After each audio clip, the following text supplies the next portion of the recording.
Hello, hello, hello, everyone. Good evening, good evening. Good to see y'all.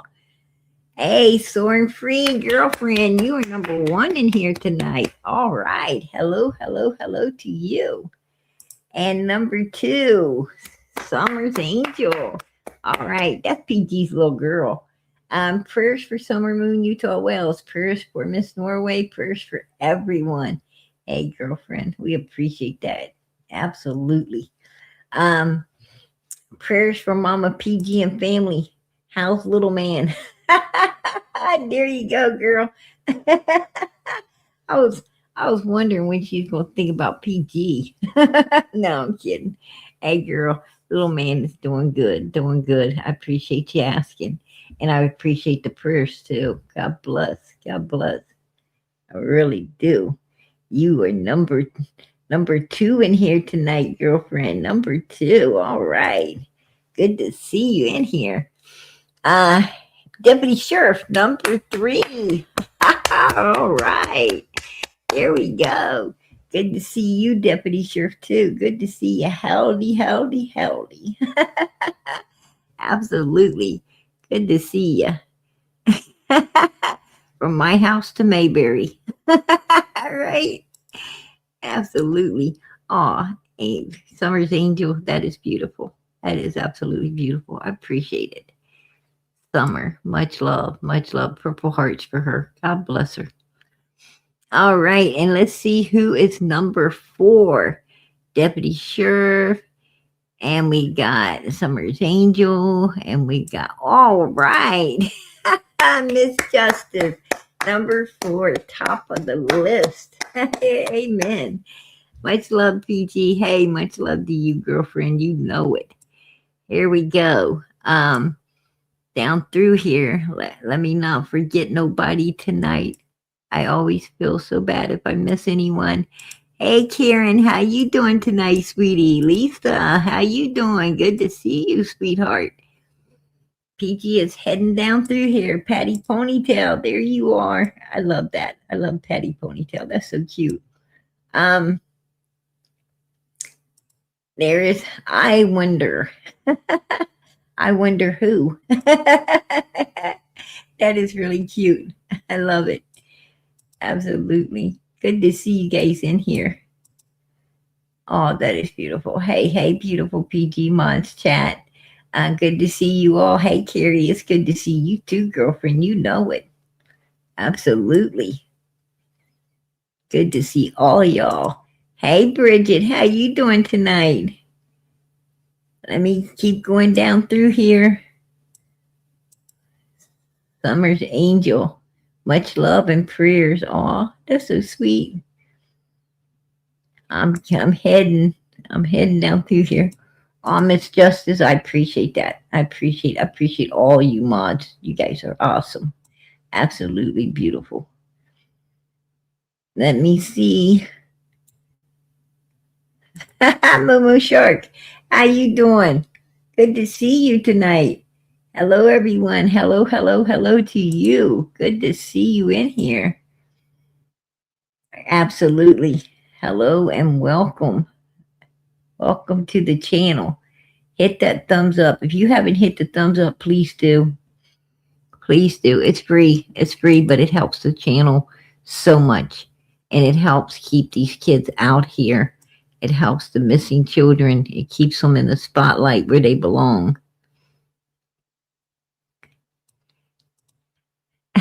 There's Lisa. How you doing, Lisa? I think I might have said hi to you, but I think I got two. Might have two of you in here. I'm not sure. I'm not sure. Hey, C. There you are, girl. I know I haven't called you out yet. Hey, Linda. Good to see you, sweetie. Let me see. Hey, Caroline, how you doing tonight? Hello, sweet PG. Hello, hello to you. There's Anna. Hey, girl, I love your name. I love your name. I really do. All right. 45. Oh, wow, girlfriend, you gifted 5 Prayer Garden of America memberships. I appreciate that. I appreciate that. God bless. Hey, you girl, you got me excited now. That was so kind of you. So kind. God bless. All right, I'm heading to the bottom. Hey, there's Mama 3. Hey, PG, little man. Hey, hey, hey to you, girlfriend. God bless you and yours. Let's keep heading down through here. Hey, Sally, hold on. I miss Sally. There she is. There's Sally. Hello, hello, hello. PG Mods and Chat. Hello to you, sweetie. All right. All right, PG's we finally made it, you guys. We got happy dance. We got to the bottom. Hey, Teresa, how you doing, sweetie? Good to see you. Absolutely.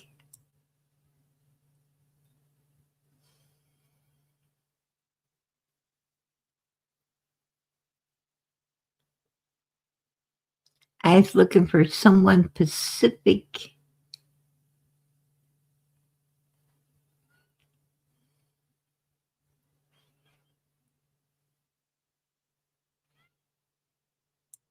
Ah, there's Georgia Wildchild. Hey, hey, hey. Hey, hey, hey to you, girl.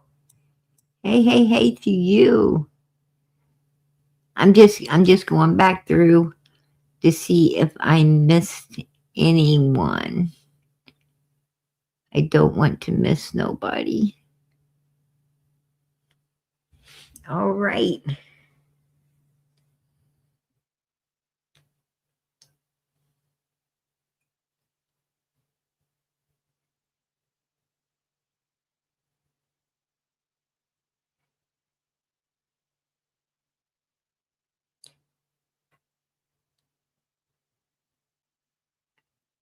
All right, here we go.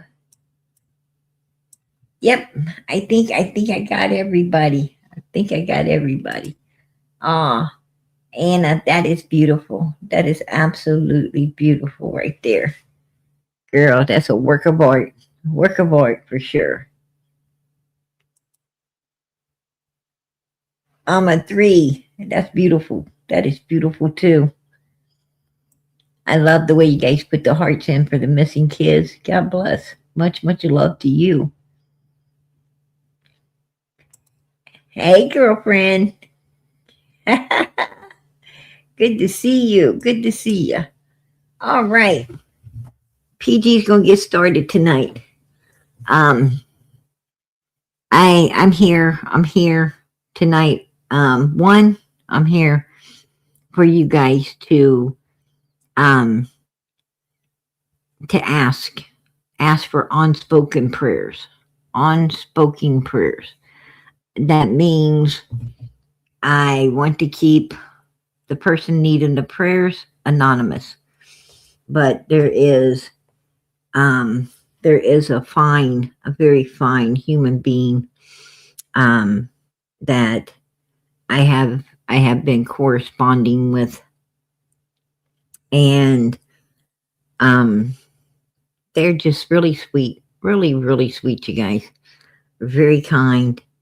Um, and I truly like them. I really do. I really do. I truly like them. And a very, very kindering spirit. Beautiful human being. And anyway, they definitely need prayers. They got a lot going on, and um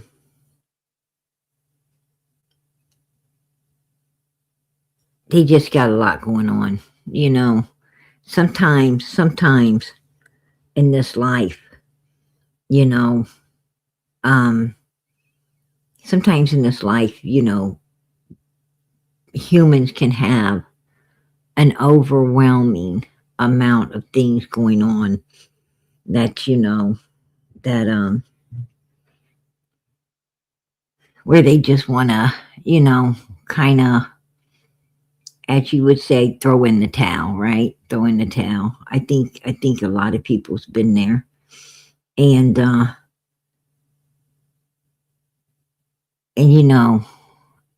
going to be the first to let you guys know God don't want us throwing in no towels. God wants us to rest. He wants us to get up, and He wants us to do it again, right? That's what God wants us to do. And you know, if you're still here on this earth, that means God still has a purpose for you. He's still using you for His purpose, and that's what God does. We're all vessels, whether we like it, we don't, whether we believe it or not. Every last one of us was was was finally made, put together by the hands of God. It's His ear. It's His air we're breathing. He's the one that breathed life into us. He's still breathing it into us. And as long as He's breathing it into us, well, He has a purpose for us, right? And He's given us an opportunity to fulfill those purposes. And but sometimes we can get weary, right? We can get weary. And I'm going to tell you, no matter how weary you are, God can give you rest and rejuvenate you. He'll rejuvenate you. Just give it time. He'll rejuvenate you. Especially when people are praying for you. And that's what I want to ask everybody in here tonight. I want to ask you all to send those prayers up for this particular person. Unspoken prayers. Send them up. Tell God, I don't know who this person is, because you don't. I don't know what they need. But God, you do. And I just want to pray for them. I want to pray, right, for this person that you know, God, you know what they need. I want to pray for them and pray that you fulfill those needs, right? And that you allow them to get better and keep doing what they do, right? Because they're your vessel, and they're still here, and you still have purpose for them. And we just pray that you let them see that, know that, and you give them, the strength and the things they need to keep moving forward in the holy name of Jesus Christ. Amen. I'd like for you guys to please silently say a prayer for this person. I know that PG just prayed for him along with you guys, but it's nice. It's nice when people say their own prayer. It's nice to see people sending up a special prayer, on their own for someone. And I just want to reach out and ask everyone, please do that. There's 184 people in here tonight. 184. Show God you care. Show God that you care about other people out there the way Jesus cared about all of us. Show Him that you care too. And send that prayer up for this person, because they truly need it. I wouldn't ask if they don't need it, right? You all know PG. I don't ask for nothing that ain't needed.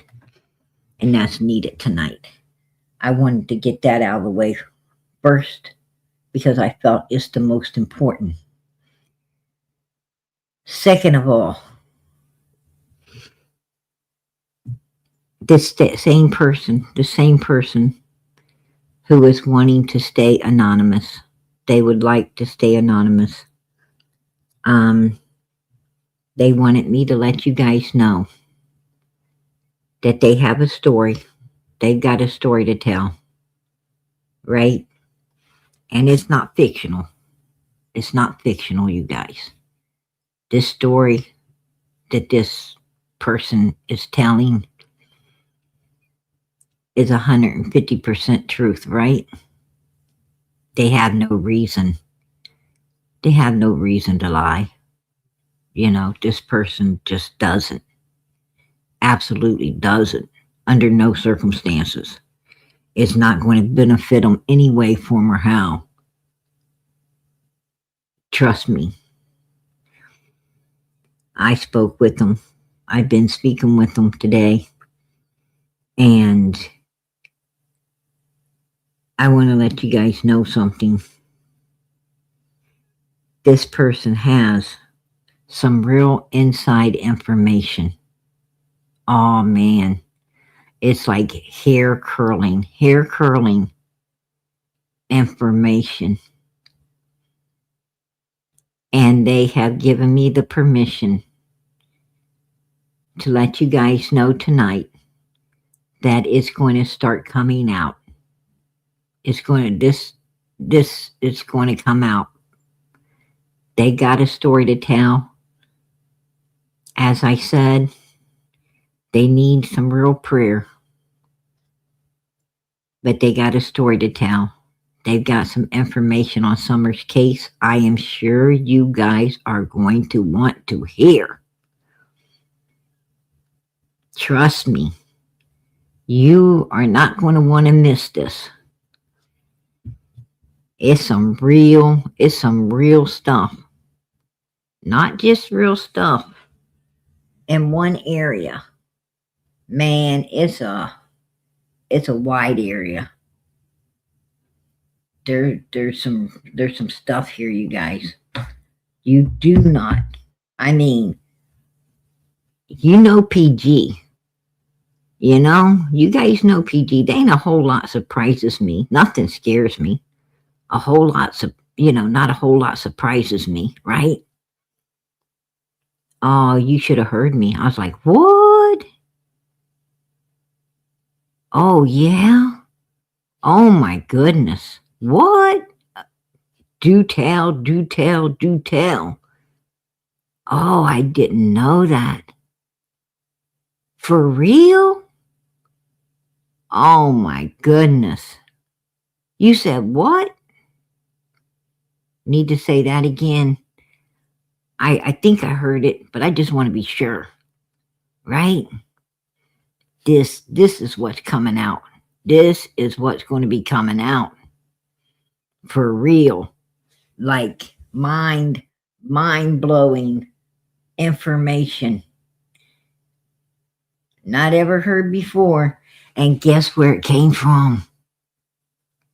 Oh, right out of the horses' mouths.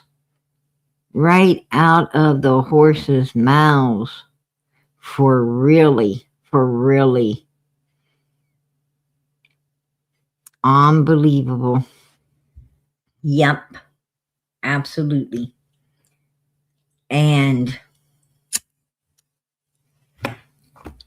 was it given to law enforcement? Oh, let me tell you something, girlfriend. I am so glad that hold on, I got the wrong one.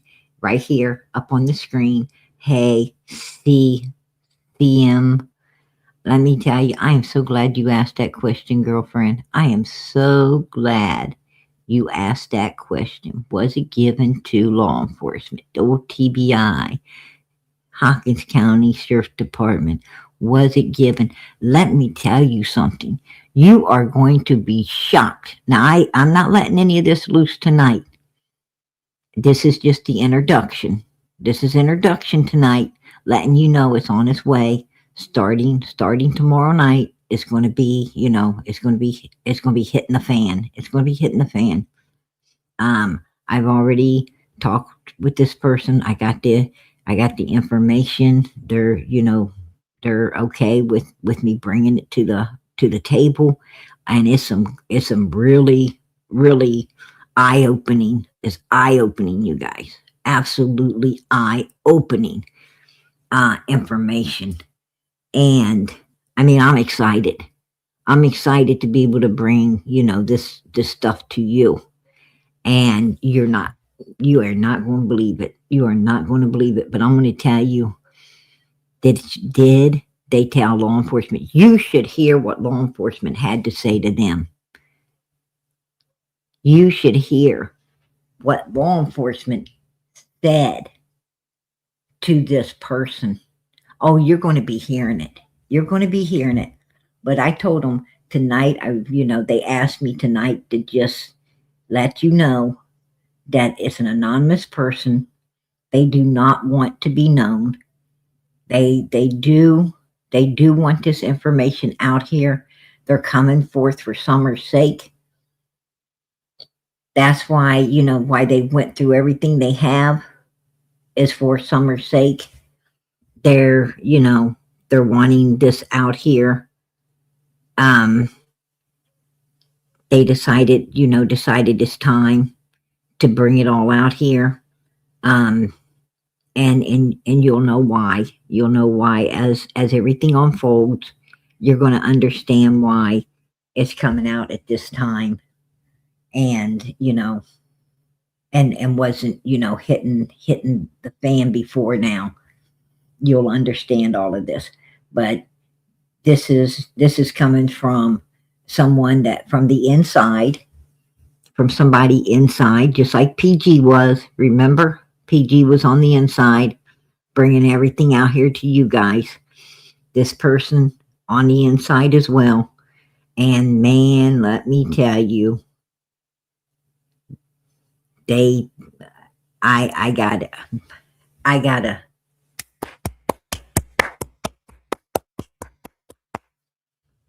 give them a big hand for the information they was able to obtain for Summer's sake. God bless. God bless. But anyway, it's all going to be coming out this coming up week. You will not want to miss this. I promise you. I promise you. I'm going to tell you something. Man, you ain't going to believe it. I was sitting there like, all ears, baby. Let me tell you that right now. I'm like, whoa. This is some real stuff. This is some real stuff. And what law enforcement said, that's some real stuff too. I'm going to tell you, all of this is going to be solidified to what we've already. I mean, it just makes what we already got more stable. That's what it's doing. Let me tell you now, honey, it's not glue. It's mother freaking gorilla glue to hold down what we've already been bringing to the table. The puzzle we've been putting together, it just shows that we are definitely putting the right puzzle together.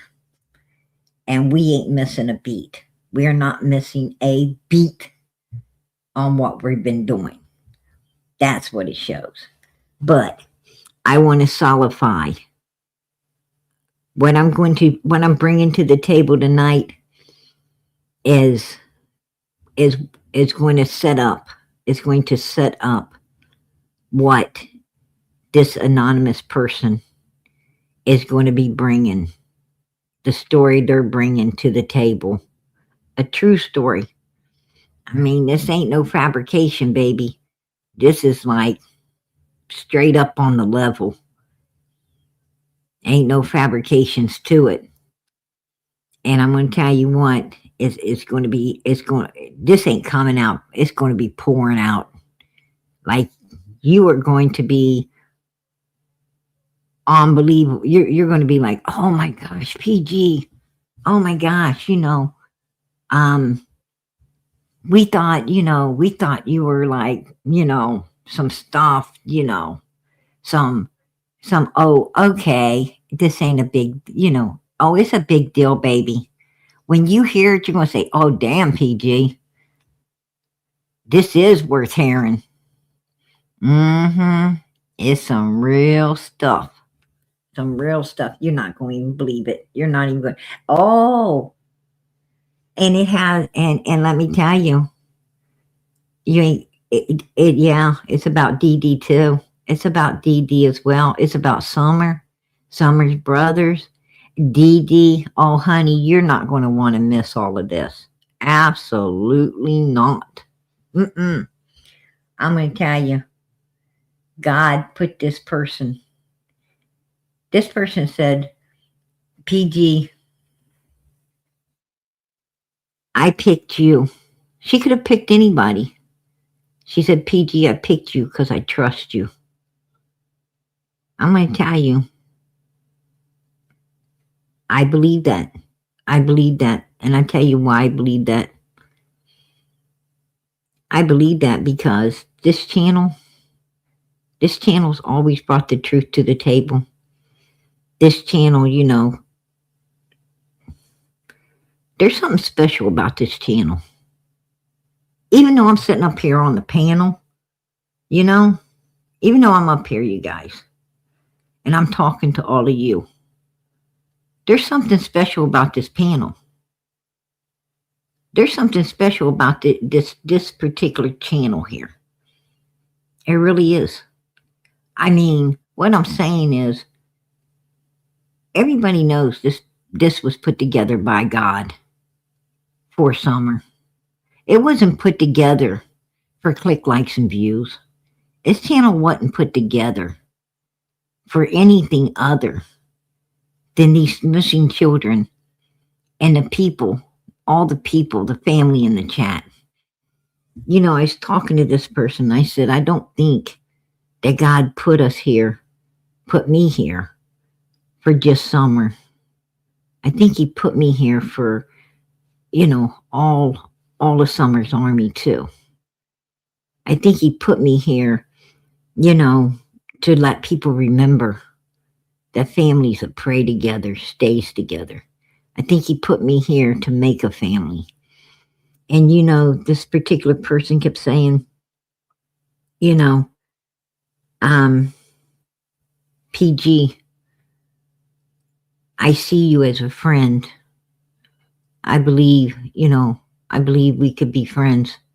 I said, girlfriend, you ain't a friend, you're family, right? You family. The minute you joined this channel, you became family, because that's what we are. And I told him, I said, I'm going to ask our family to pray for you tonight. I'm going to ask all of them to pray for you, because I'm worried about you. I'm worried. And they definitely need prayer. So send those prayers up. And I'm going to tell you, at the end of all of this,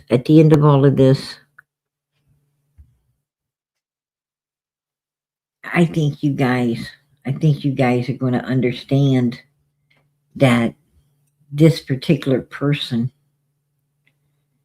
they just wanted to help Summer. They just wanted to collect what they could for her sake. They kept it on the low. Yes, they talked to law enforcement. Yes, they reported stuff. You're going to be surprised at what law enforcement said to them. Unbelievable. The information is a lot. But I'm not bringing none of that tonight. What I am going to bring is the foundation. I'm bringing the foundation tonight because I want you guys to listen to something. Because as we move forward, with this particular person's story and all the things they want you guys to know and hear and understand, you'll be able to know it's true. That's what I'm bringing tonight is what you're going to need as leverage to understand what this person is saying is 150% right on the money. So I'm going to get started with it. I'm not going to waste anybody's time tonight. We're going to get right to it, baby. Right to it.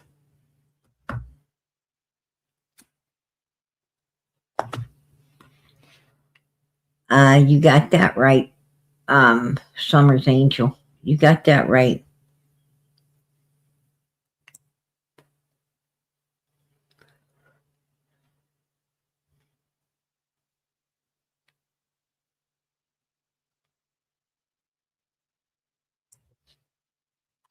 I'm going to tell you what, on this particular person has no reason whatsoever. At the end of all of this, you are going to understand that this person has not one thing to gain other than helping Summer and doing what's righteous for this little girl. And you'll understand why. You don't, right now you guys don't know anything. And right now, you guys don't know what I know. You haven't heard what I've heard. I understand.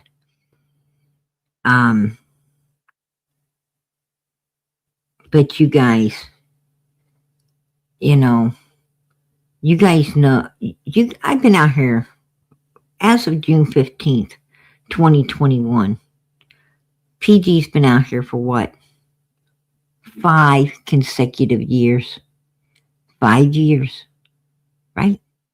I've been in this case 5 years. 5 years. I was inside before anybody speaking with the Wells, right? First on the scene, getting to know who these fuckers were, right? You guys already know. And I have worked diligently for this little girl. Day and night, I put the hours and the work into all of this over that 5 years, and I haven't ever let Summer down. I haven't ever let her down, not even once. Right? And I'm going to tell you, you guys know that I do my research. I do everything diligently. I do. I'm not saying that, I'm so perfect. Hell no, I make mistakes, baby. I make mistakes here and there. I'm just human. I'm human like everybody else. Sometimes I think some people think that they're speaking to an angel when they speak to PG. They think that, I'm like some being that's communicating out here from somewhere beyond, right? That I got some kind of light, some bright light, that's just from somewhere else. And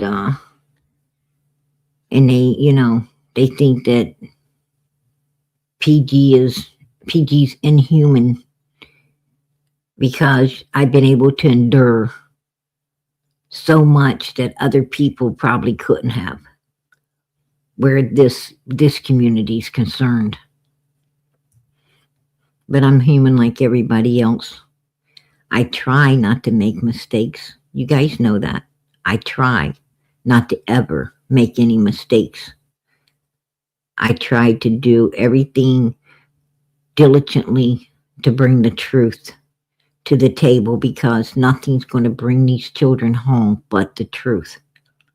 Without the truth, we ain't got nothing.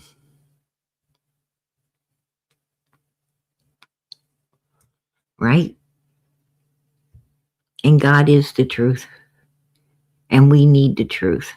So we got to find the truth in order to find all the answers truthfully, that's going to help bring Summer home, Michael home, Sebastian home, Jack and Lily home.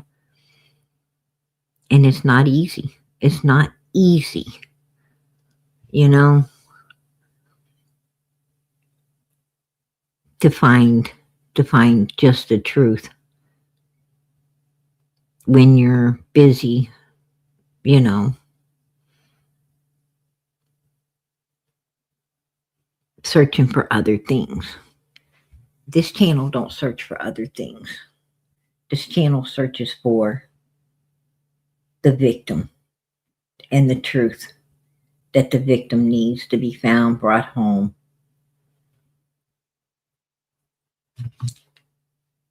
And if they're no longer with us, well, laid to rest properly, right? Laid to rest properly. And that's what we strive for, right? And I don't think, I'm not sure. I mean, I don't know. I might be laying myself up a few packs of smokes in heaven. I might be laying myself up, you know, one smoke that'll last forever. But I don't think, I'm not sure, but I don't think angels smoke. In case someone thinks I'm an angel. I don't think, you know, you might know I'm not, because you hear my lighter click and you know I'm smoking. So, but I don't know. Maybe angels do smoke. Only an angel would know that, right? But the point being is, I don't always use the best language when people upset me. You know, you gotta wonder if an angel would use that kind of language. I don't know. So for those who thinks PG's, some higher being sitting behind somewhere communicating with people out here, I just got to, I'm a normal human being like everybody else, Well, maybe not normal, right? PG might not be normal. I don't know. But whatever the hell I am, I'm honest. I'm truthful. I haven't ever done anything to lead anyone to believe that I'm anything else what time I've been out here, other than a good person, totally dedicated to the victims and finding the truth for them. And with that being said, I want you guys to know, when I bring something to you, you can trust PG, right? You can trust me. I ain't ever let you down. I haven't ever let you down. Put a 1 in the chat if PG has not ever let you down when it comes to Summer's case. I ain't ever let you down. No case that I've ever brought to the table have I let anyone down. I bring the truth to the table. If there's a lie going around, I will come in and not only tell you what lie it is, but I tell you exactly where the hell it's coming from. Because I have no mercy on no humans whatsoever that are evil enough to try to mess up a missing child's case, right? I have no mercy. Man, I tell you what, you know how PG is.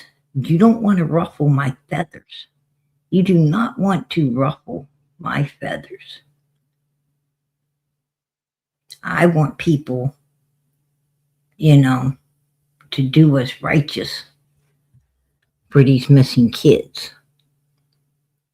And if they ain't doing what's righteous, I don't have no problem calling them out. And I don't give a damn what kind of back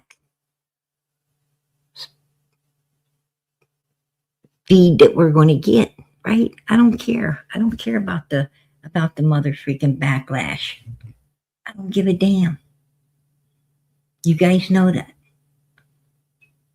You guys know that I'm not here for anything other than these missing kids. And when I tell you, I heard stuff today that would curl my mother freaking hair. I heard it. When I tell you that I believe it's 150% truth, you can take it to the bank. I'm going to tell you something. When I tell you this person ain't got no reason in the whole world to be making up anything on anybody, you can take that to the bank too. You guys know I diligently do what I do. Y'all know it. And I'm going to tell you, this person's solid. They're solid. And they are willing to allow their story, for summer's sake, to be put out here. Now, before I start pulling up the videos that's going to solidify this stuff, that's going to be, like I said, going to be start coming out as of tomorrow evening, and it's going to come out as this person is able to bring bits by bits out here. Have mercy on this person, you guys. Have mercy. You cannot obtain mercy if you don't have mercy. And this person here, they would love to bring it all out at once. But the reason you're praying for them is because there's certain things that are not permitting them to be able to bring it all at once, okay? They ain't able to bring it all at once. They would if they could, but they can't.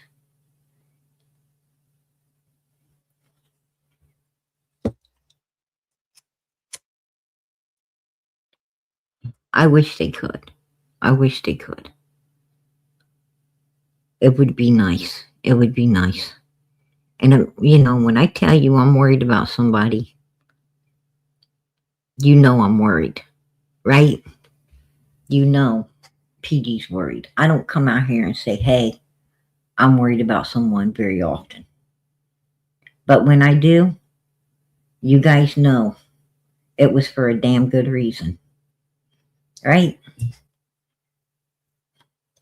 I don't come out here because somebody stomped their toe and say, hey, pray for them.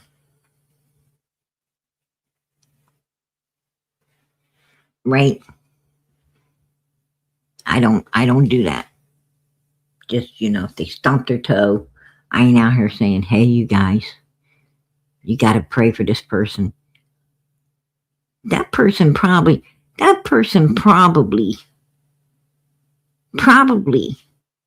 they stomp their toe, they probably done said some stuff. The piss got off, right? They done probably say some stuff to piss God off. I be praying all right. I be praying God forgives them for the stuff that came out their mouth because, because I know how it is. I know how it is. All that stuff be coming out your mouth before you even know it came out. When you stomp your toe, I'm going to tell you something. You be saying some shit. You be like, you be like, son of a mother,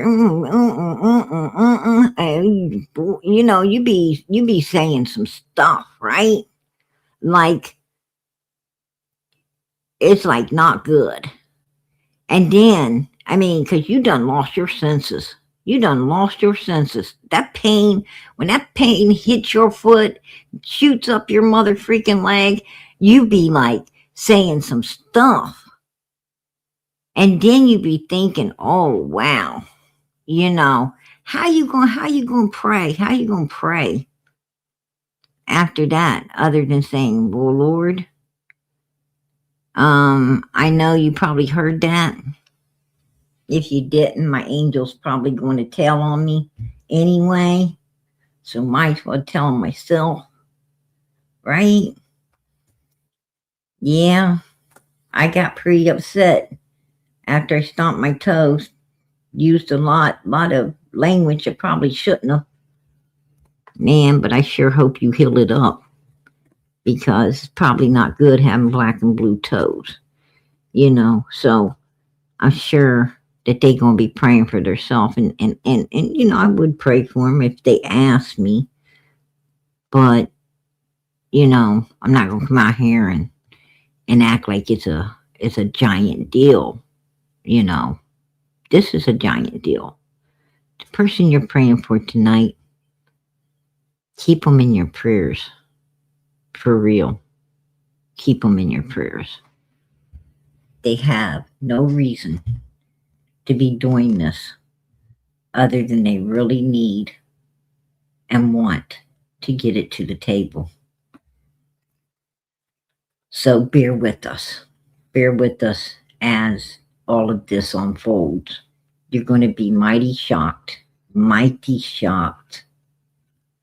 at how much info, for Summer's sake, this human is holding.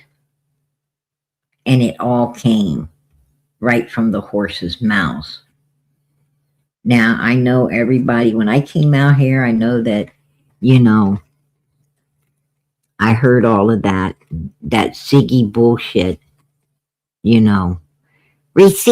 receipts, and people jumping me and people attacking me and people being very rude and mean and cruel to me.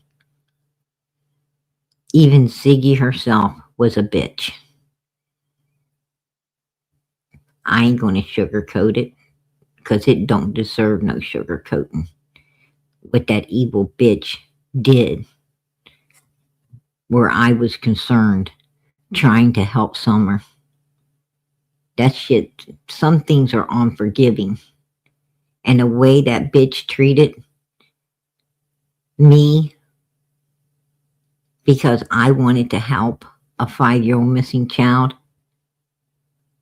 and how evil she was and turned it all into a shit show, it is unforgivable. And I'll tell you why. Because it hurt nobody but Summer. It hurt no one but little Summer. That's all it hurt. And all Ziggy gave a shit about was click, likes, views, and all of those proceeds coming in for her big ass to order another freaking DoorDash meal instead of getting in the kitchen and fucking cooking it, right?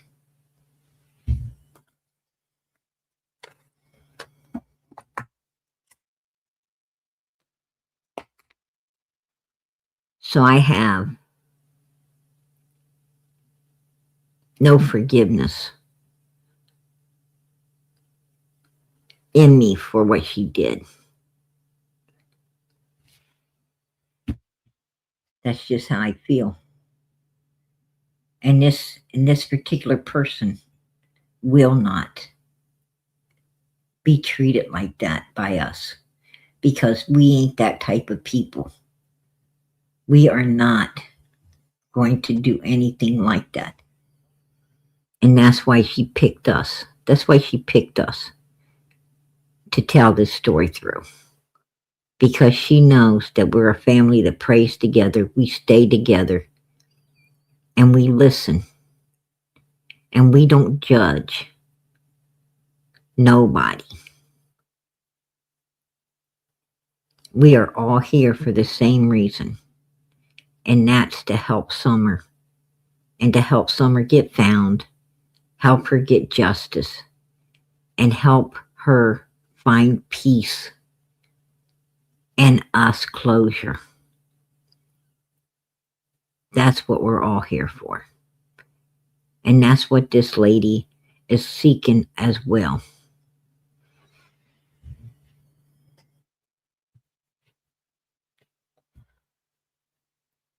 And as you guys seen, Ziggy was wrong.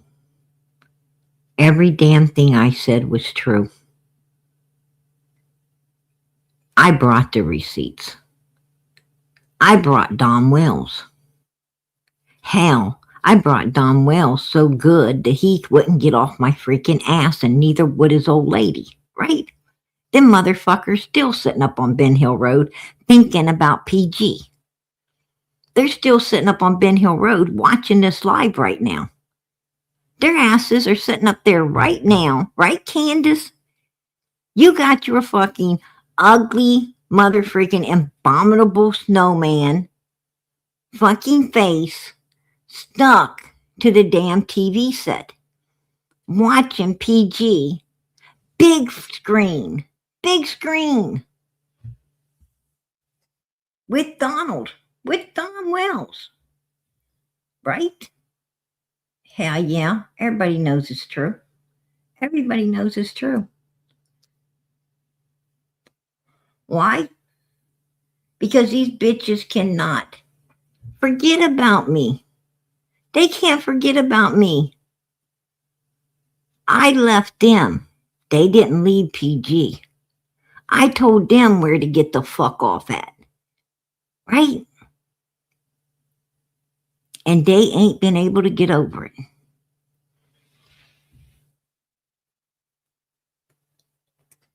They ain't been able to get over it. Candace Steele tries to feed people the bullshit line that somebody wanted her fucking Donnie. I've been out here 5 years, y'all. 5 years. You guys know. You guys know PG. You know me very well. You have had an opportunity to get to know my level of education by the way I've conducted myself out here, and all the stuff I've been able to get and put together for this little girl's sake.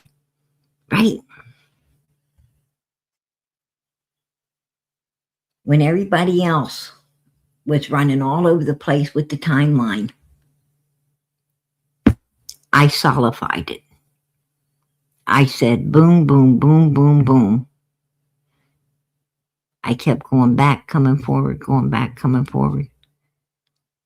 till I pinpointed exactly how their morning went, exactly how their evening went. And I'm going to tell you, PG was right on the money. And them motherfuckers know it, right? Don, Candace, Grandis, Jody, Sue's, Andy's, they all know it. Every last one of them. Even law enforcement knows it. Trust and believe that. They know it too. I'm going to tell you something.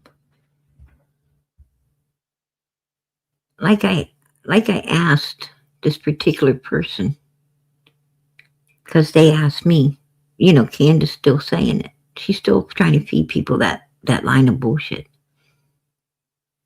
I said, listen, somebody with my intelligence level that's able to do everything that I've done for this missing little girl.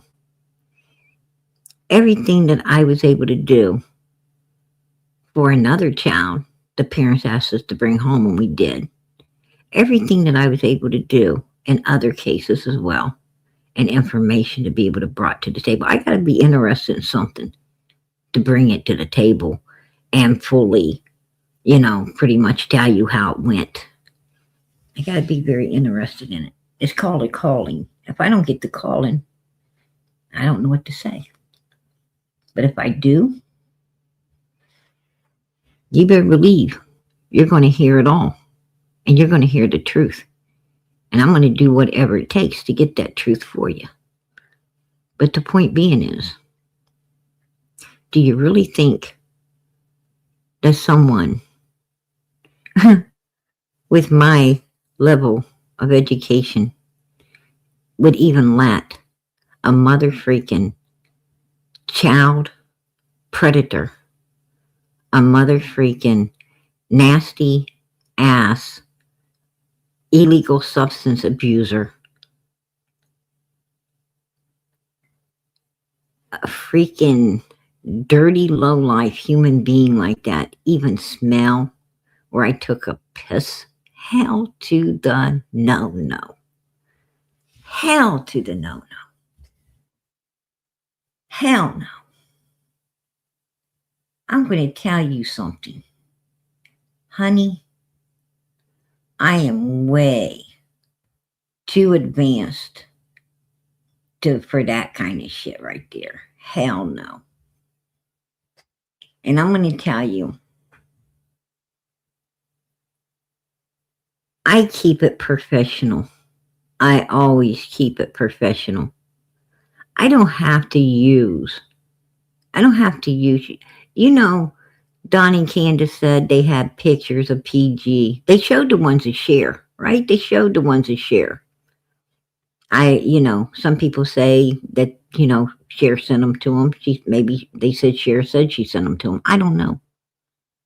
Maybe she has to use stuff like that to get information or whatever. I don't have to use that. I got the brains, right? I got the brains. I don't have to violate my body when I got brains and can, and have other ways of getting my information. Let me tell you now, I ain't going to lower myself to that. There is no information in this world that I want that I would lower myself to get it in that aspect, that way. It ain't worth having. It ain't worth having. And to be honest with you, I don't think God is really going to let you get any information in that way. I just don't. That's my personal opinion.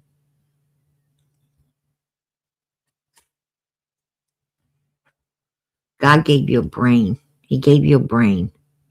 Use it. Right? Whatever I want, I use my brain to get it. Nothing else. Now Candace is sitting that ass watching that big screen TV right now. Show the pictures, Candace. Show the fucking pictures. I give you every right. If you got them, bitch, show them. Because I can guarantee you can't show shit because you ain't got shit to show. Right? You and Don ain't got one fucking picture of PG to show. Right? Because if you did, bitch, you would have had them big screened as hell over at Day Days, over at Shears, over at Benny's, over at Ernie's. You would have showed them everywhere. And everybody knows your ass ain't got them because they weren't ever sent. You know, Candace, that you and your old man thought that you guys were so much smarter than the rest of the world. You seen everybody else as being able to be manipulated. You didn't see me coming, did you? No, you didn't see PG coming. You thought PG was just another one of those people that you and your old man could manipulate and use and abuse and all the bullshit. Only to find out I was smarter than you. You got manipulated. That's what the fuck you did. You got manipulated. By what? You got manipulated by a motherfucking hood rat. Right? That's what they called us. They called us little hood rats. Right? Yeah. I was raised in the hood. Got called little hood rats. Running around, always getting in trouble, hanging with the wrong people, doing the wrong shit. Yeah, well, that education was well worth what it's been able to pull forth in this life. And that's what I tell people. Wherever you are, whatever you're going through, no matter, I know, God has a purpose. God puts you in places so that you can learn. You can learn because He knows what you're going to be used for in the future. And therefore, if you need to be able to get information for a little girl by using the hood, something you were raised in, well, you got that education. You got that education because that's what God wanted you to have and knew you was going to need in the future to apply it in order to get the answers that you needed for a missing child. Good always comes out of bad. So when you're going through bad, just understand that it is to help someone. Good will come out of it. If it doesn't help you, it's going to help someone else. If you're walking through hell, always know the Lord's walking with you. And there's a lesson to be learned, and one you're going to probably have to go back and use in the future. Right?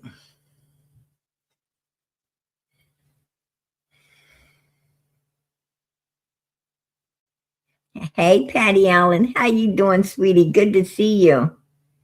Right? Yeah. And education, absolutely. I'm going to tell you, there's many different types of education in this world, you guys. There's the schooling, the type you get, kindergarten, 12th grade, bachelor's degree, master's degree, doctorate degrees, it's, but that ain't the only type of education. There's a lot of other types of education too.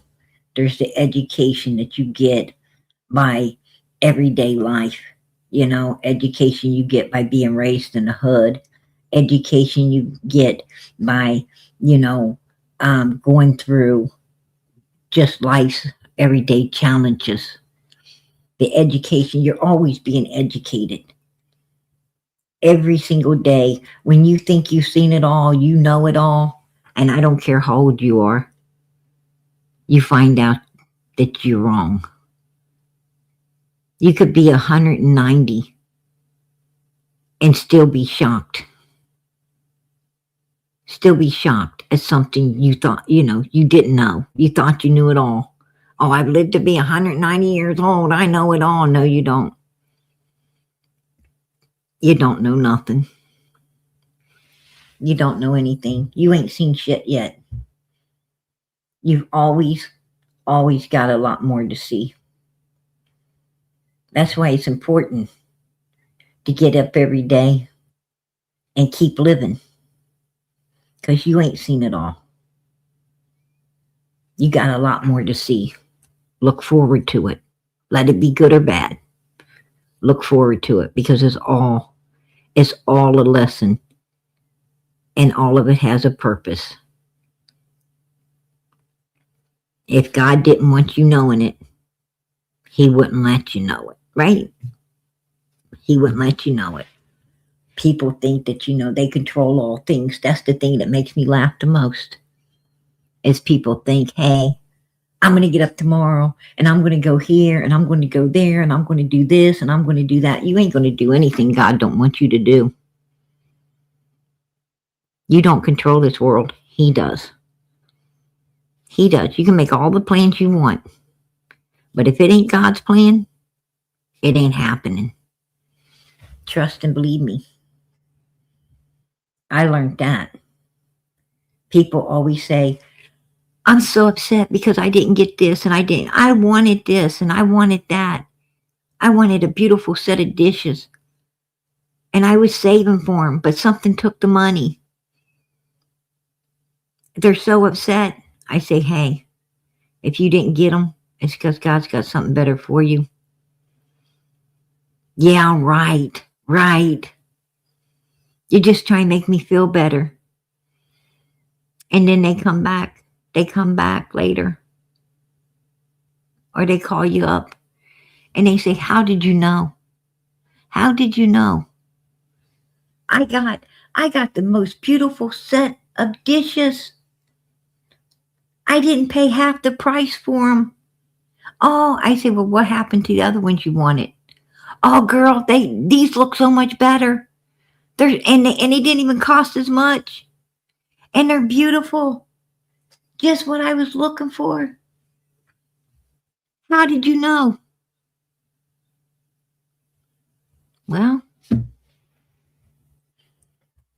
because I've been where you was. Right? I've been where you was. The only difference is I learned real fast that I don't need to be getting upset. I learned real fast that when I didn't get something and I was upset,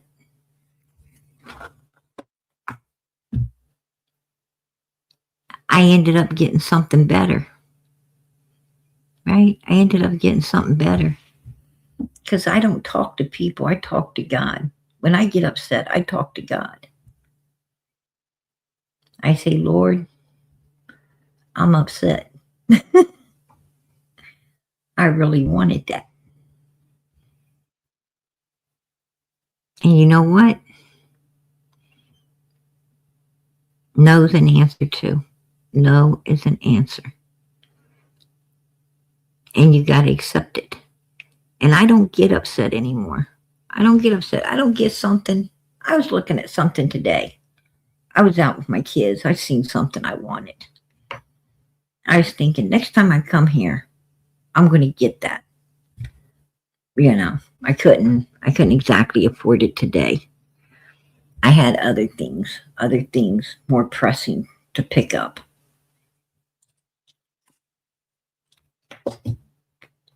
But I seen it. And I'm going to tell you, I didn't get it. I wanted it. Did I need it? No, I don't think I needed it. I like to had it. But the point being is, it's like, I left it there. And I know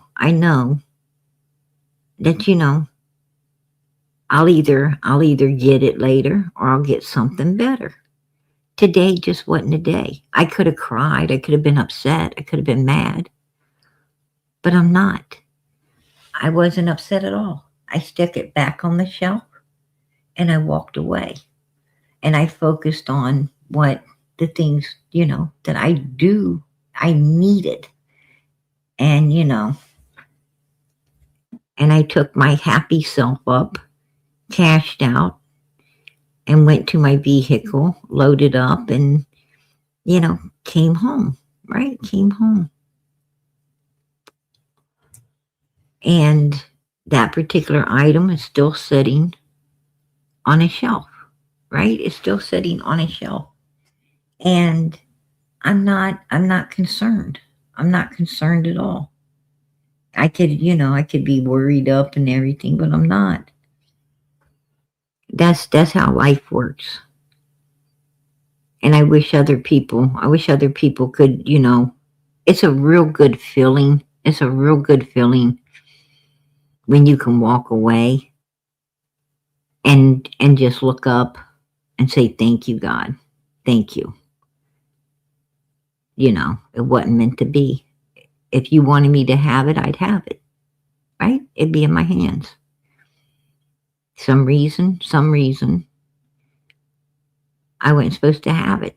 I think I know why I wasn't supposed to have what I was looking at today.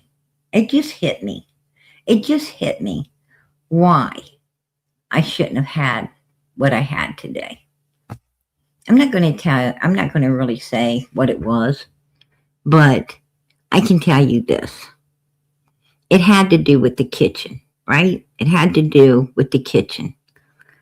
And you guys know how me and a cook stove and an oven and everything else gets along, right?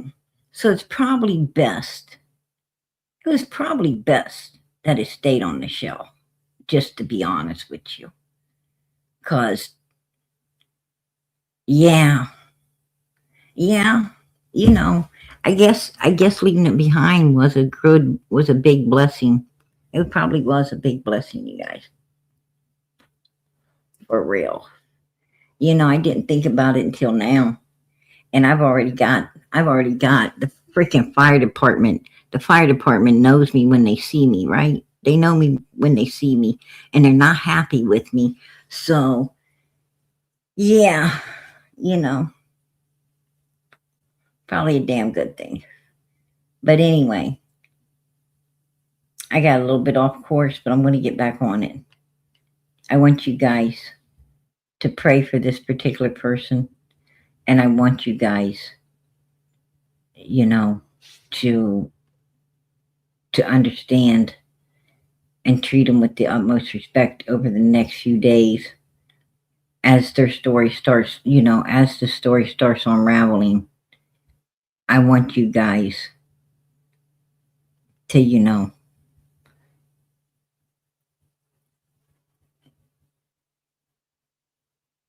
to just wait to the end.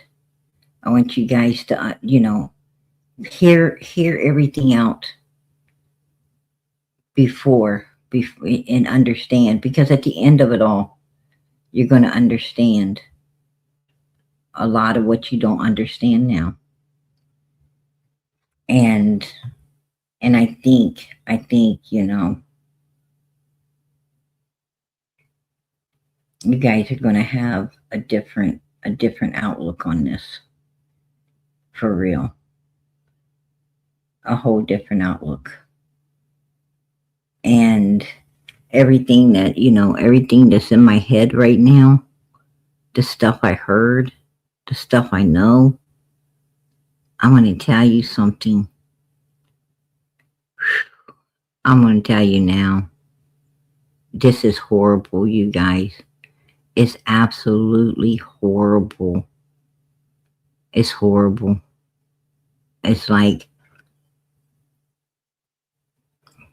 it's horrible. You are not going to believe it. You are not going to believe it. But it's true. And there's some real information. I can't believe it. I'm going to tell you something. But I'm going to lay the foundations for it right now. I want to keep doing me so I can do my boys. Yeah, Summer always be here with me, no matter what anybody says. I want to go back because, as I said, I'm laying a foundation right now. I'm laying a foundation. I want you to stick this in your memory. Stick it in your memory. Right? 5989. Exactly. Exactly. I have to agree with that right now. I got to agree. I got to agree with that 150%. Absolutely. But I need you to listen. Please listen to this. I want to keep doing me so I can do my boys. My boys, my boys, my boys. I'm going to really put my boys in your guys' heads tonight. I want you to concentrate on how much and how many times this mother freaker says, my boys, my boys, my boys. Please, please. Because at the end of tonight, I'm going to tell you about my boys. Yeah, Summer always be here with me, no matter what anybody says. And I don't like. What did she say? What did she say about Summer? I need you to hear that again. Yeah, Summer always be here with me, no matter what anybody says. Please don't let that go. Don't let that go. This is all stuff I need you to obtain.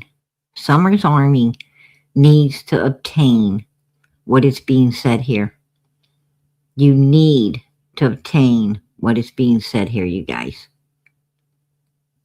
Over, like I said, the next few days, as what this person wants out here is being said and undone, you really need to listen to this to understand that what this person's saying is the truth for Summer's sake.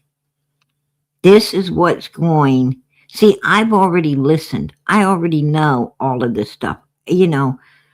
Um, I have, most people don't have photographic memories. They don't remember everything. You know, um, they don't. They just don't have it. And if you don't,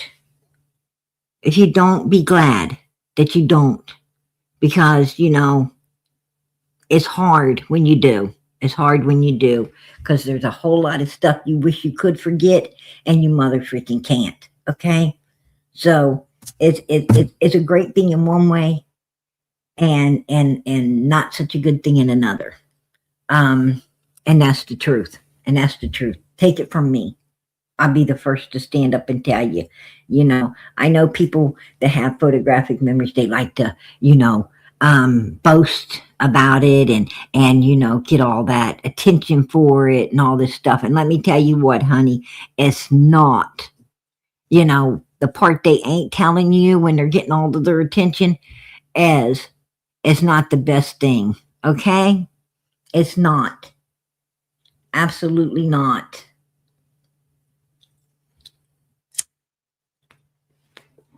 Trust me, they envy you. They envy people that can go on and forget shit.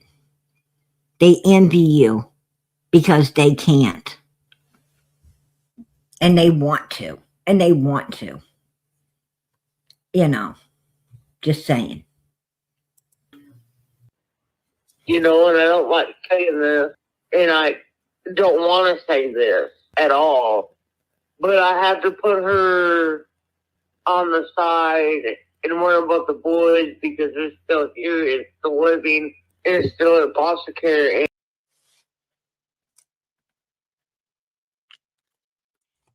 At the end of all of this, I think you're going to understand a little more about law enforcement. People saying, why ain't they been arrested? Why ain't they been arrested? I think you're going to find. I think you're going to find a whole lot out about law enforcement during the next few days as all of this unravels, as it all unravels. Trust me, you're going to be shocked. You're going to be shocked. That's all I can say. You're going to be shocked.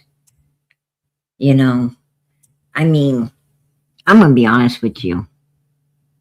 It's hard for me. It's hard for me right now to hold back some of the stuff that's in my head. It really is. It's hard. I don't want to. But I made a promise that I give an introduction tonight, and that's it. And that's what I'm going to do because I keep my promises. When I promise people things, I don't let them down. And I sure ain't going to let this person down. I'm not letting this person down. They've been through too much. They have been through too much, and I will not do that. Absolutely not. And, and I don't like saying this, and I don't want to say this at all, but I have to put her on the side and worry about the boys because they're still here, it's still living, and it's They're still here. I got to worry about the boys. I got to worry about the boys. I got to worry about the boys because they're still here and they're still living. What does that tell you guys? What does that tell you guys? What does it tell you? It tells you that she knows that Summer isn't living. She knows. Right? And how does she know? How does she know? If she didn't do it, how would she know? Right? How would she know? in foster care, and and I don't like saying this, and I don't want to say this at all, but I have to put her on the side and worry about the boys because they're still here, it's still living, and it's still in foster care, and and I don't like saying this, and I don't want to say this at all, but I have to put her on the side and worry about the boys because they're still here, it's still living, and it's still in foster care, and You're going to put the child. You're going to put the child that is gone. The child you supposedly are looking for. The child that you don't know where it supposedly is. On the side to focus on children that you do know where they're at. You do know they're okay. You do know that they're right there and out of the way for you to be able to focus 150% on the one that needs to be found. But you're going to put that one on the side for the ones that don't need to be found. What does that tell you guys? What does that tell you guys? What does it tell you when you hear this dumb and Don Wells is right when he says dumb bitch? What does it tell you when the dumb bitch says, I'm going to put the one that needs to be found on the side and worry about the ones that don't need to be found? What does that tell you? I know what it tells me. It tells me that she wants to put the one the one that she knows already what happened to on the side, because she already knows what happened to that child, and there's no bringing that child back. And she knows, without being able to bring that child back for reasons that would put her ass in prison, right? Put her in prison. She's going to focus on the other ones that she feels are still here, and she could possibly bring back without a jail sentence, right? Without a jail sentence. That's what it tells me. It tells me that the one she's wanting to set on the side that needs to be found, she doesn't give a fuck about. She doesn't give one fucking iota about that child. And she wouldn't give a shit about the other ones if they wasn't still there for her to get her greasy palms on and pull back into her freaking clutches, right? That's what it tells me.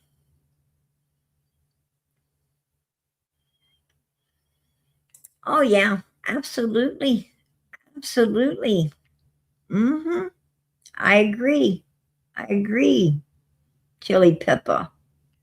Absolutely. Oh, yeah. Right, Italian cookie? I agree. I am glad. I am glad. I'm glad that she's a illegal substance abuser. I'm glad she's a freaking alcoholic. I'm glad that she gets all messed up on this stuff and flies her ass out here and runs that sut so we can get information that's going to help someone. Absolutely. And the boys too. And you're absolutely right.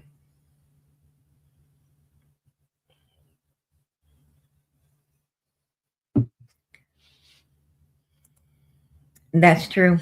That's true, Anna. Sad. It's sad, baby, but it's true. Yep.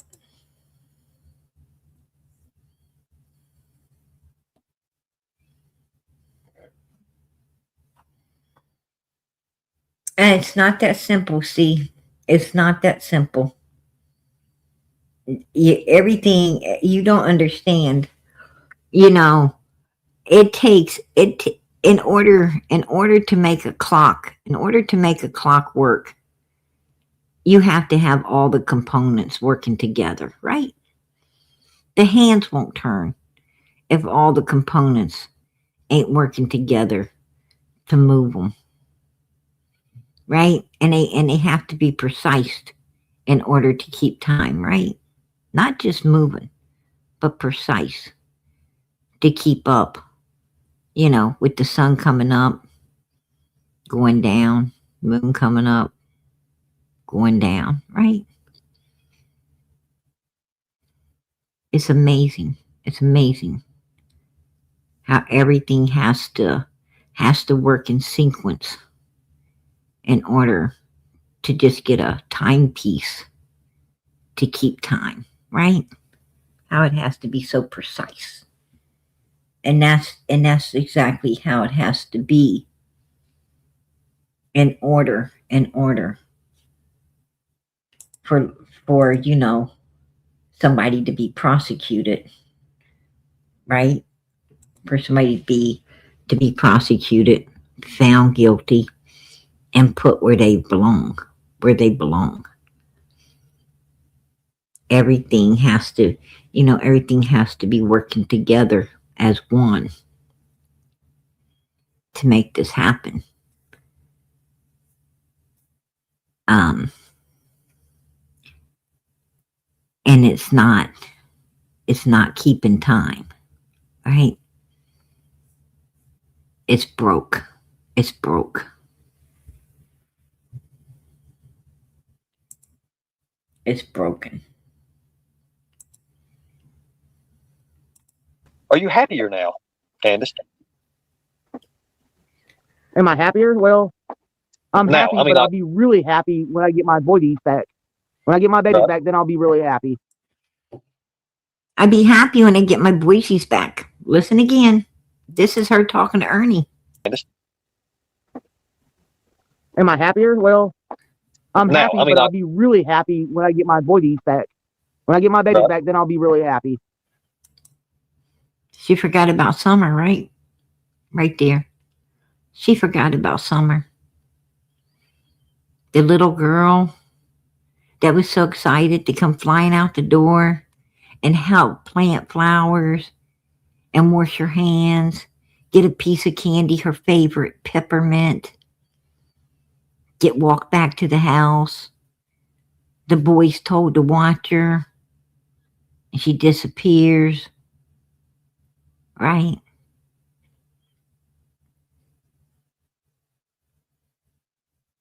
Candace, you are so full of fucking shit. As I said, I know you got your face. Your mother freaking abominable snowman after he saw the dentist face all stuck up to the big screen TV watching right now. And you're full of shit. That little girl right there didn't plant no flowers. She didn't even get out of that vehicle. She didn't even get out of that vehicle, Candace. She got pulled out, but she didn't get out. Right? She didn't get out.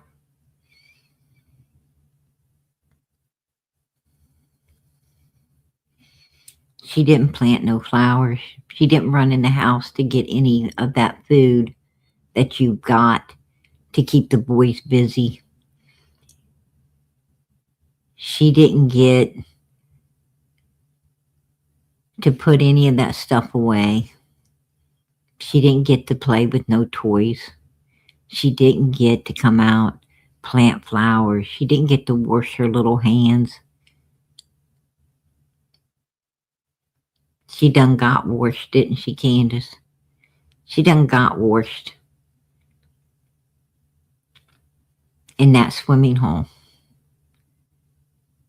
She got re-washed when you packed her into Allison's house to clean her up and redress her. Prop her up on those milk jugs.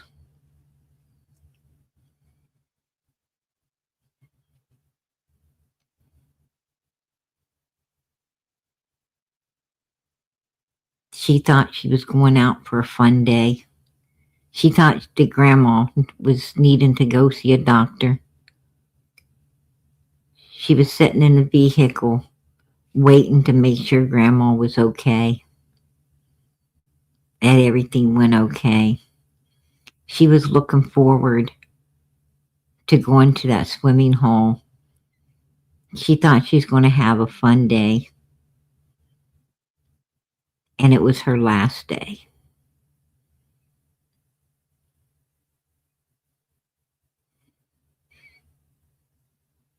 Because you had all to hide and no compassion to get your own daughter to a hospital and get her the help she needed in order to keep going. Maybe they wouldn't have been able to help her.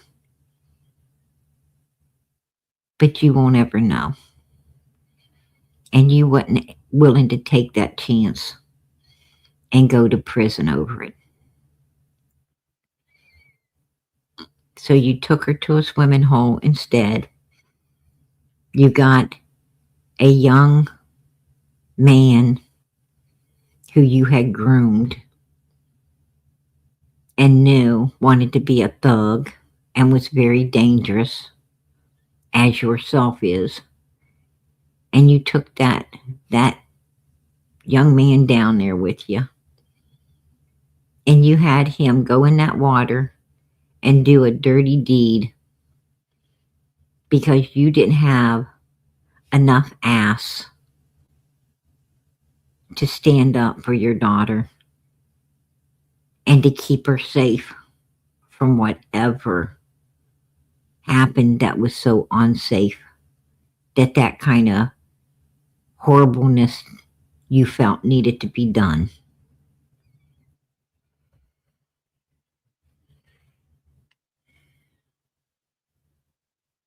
How do you live with yourself, Candace? How do you live with yourself? How do you live with yourself looking at videos of this beautiful child laughing and talking and running and swinging? How do you look at yourself with this child here that was leaning up against you, that was thinking she was safe in your presence,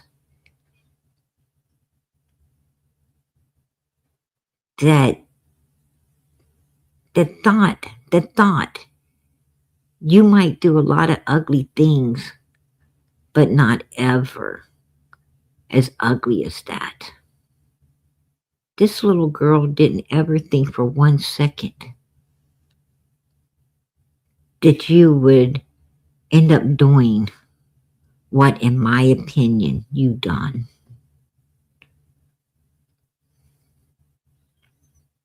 This little girl, as evil as your fucking ass was, as low life, disgusting, and evil as you was, that little girl loved you.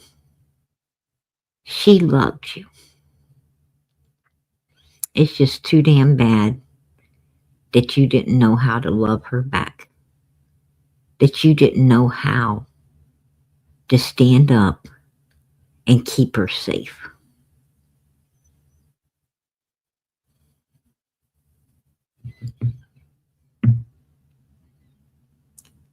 In my opinion, you ain't nothing but a weak, broke back bitch.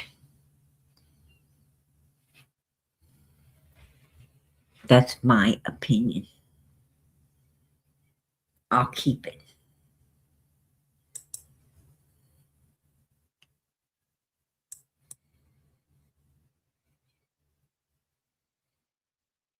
Whatever mom likes, pretty much we talk about. And I was like, what's Summer doing? She's like, oh, she fell asleep. I was like, oh, how's she sleeping? And when I look back, because I'm driving, and I look back like this, she had her arms up like this, like her daddy sleeps all the time. Okay. So I wanted to catch that moment. Okay. It was just things I do. Right. And I was like, here, Mom, hurry up, take that picture. And then she accidentally hit the video record. Okay. Instead of the picture part. Okay. So like, did you catch it? She like, F, no, I accidentally hit the video part. That's what you get for handing Grandma the camera. Yeah, well, I was driving though. Okay. And I was like, did she put her arm back down? She's like, yeah. I was like, dang. And then she got a picture of her, but by that time her arm was down. But her arm was up most of the time like this. Right. And we were like 2 minutes from the house when she took her arm down. Okay. And then when we got to the house,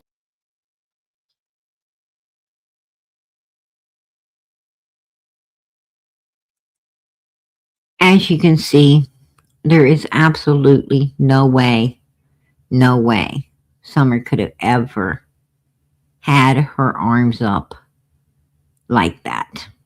No way in hell she could have had her arms up like that, because as you see in this picture, the bottom milk jug is it's got her arm pinned in. Her arm is behind the damn milk jug. That milk jug is heavy, and her arm is behind it because they put it that way to hold her in there. They literally wedged it like that to hold her in and to stabilize her. There's no way she ever lifted her arms whatsoever because she wasn't alive to lift her arms, right? She wasn't alive to lift them. Candace, Why don't you tell the truth? Why don't you tell the truth for your daughter's sake that she wasn't even alive there to lift any arms at all? That she was pinned in with cold milk jugs. And the only reason you took the video was because you wanted to claim abduction from 110 Ben Hill Road. And you couldn't do that unless you proved she came back home with you. And that's why you took the little short damn video. So shut the fuck up. A damn blind man could figure that one out.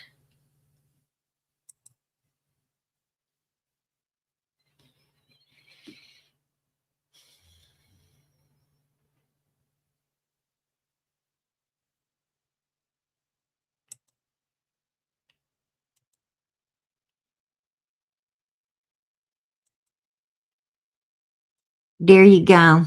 There you go. There's no way. There's no way Summer could have ever had her arms up like that and then ended up in the position she was. No way in hell. No way in hell. And Hunter, this is how Hunter says he was setting. Summer's supposed to be against the driver's side door. He's supposed to have his big self in the middle with boxes. No. He said they put the boxes in the trunk. He was sitting where the boxes were. He got out where the boxes are. He did not get out the way Summer and towards Summer. No way.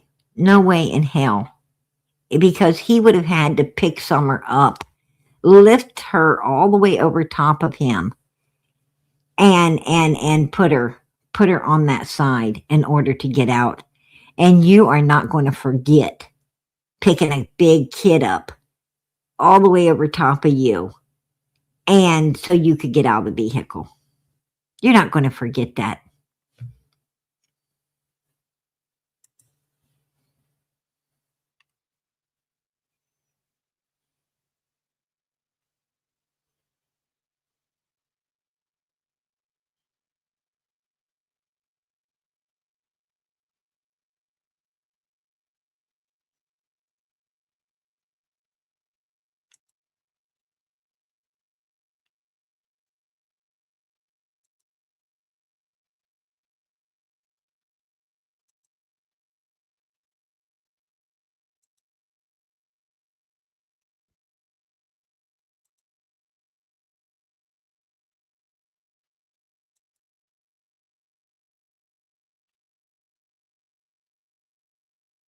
As you see, he would have had to lifted her up and put her over. And he, no, he didn't. No, he didn't. He would have remembered that. He didn't get out on that side of the vehicle. He got out on the passenger side back door and ran his ass up in the house. As you see right there, her arm is pinned in behind that milk jug. It's pinned in, and they got a box on the floor holding that milk jug in place against her arm. There's a box on that floor holding that milk jug in place. Yes, there is. Absolutely.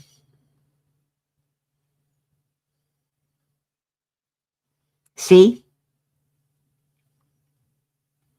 And they're trying. You can see the bruising on her head. Look how bruised up her head is. They got her laying on that cold milk, trying to slow down what death does to people. Turns them a whole new color, right? It turns them a whole new color. They're trying to slow that down.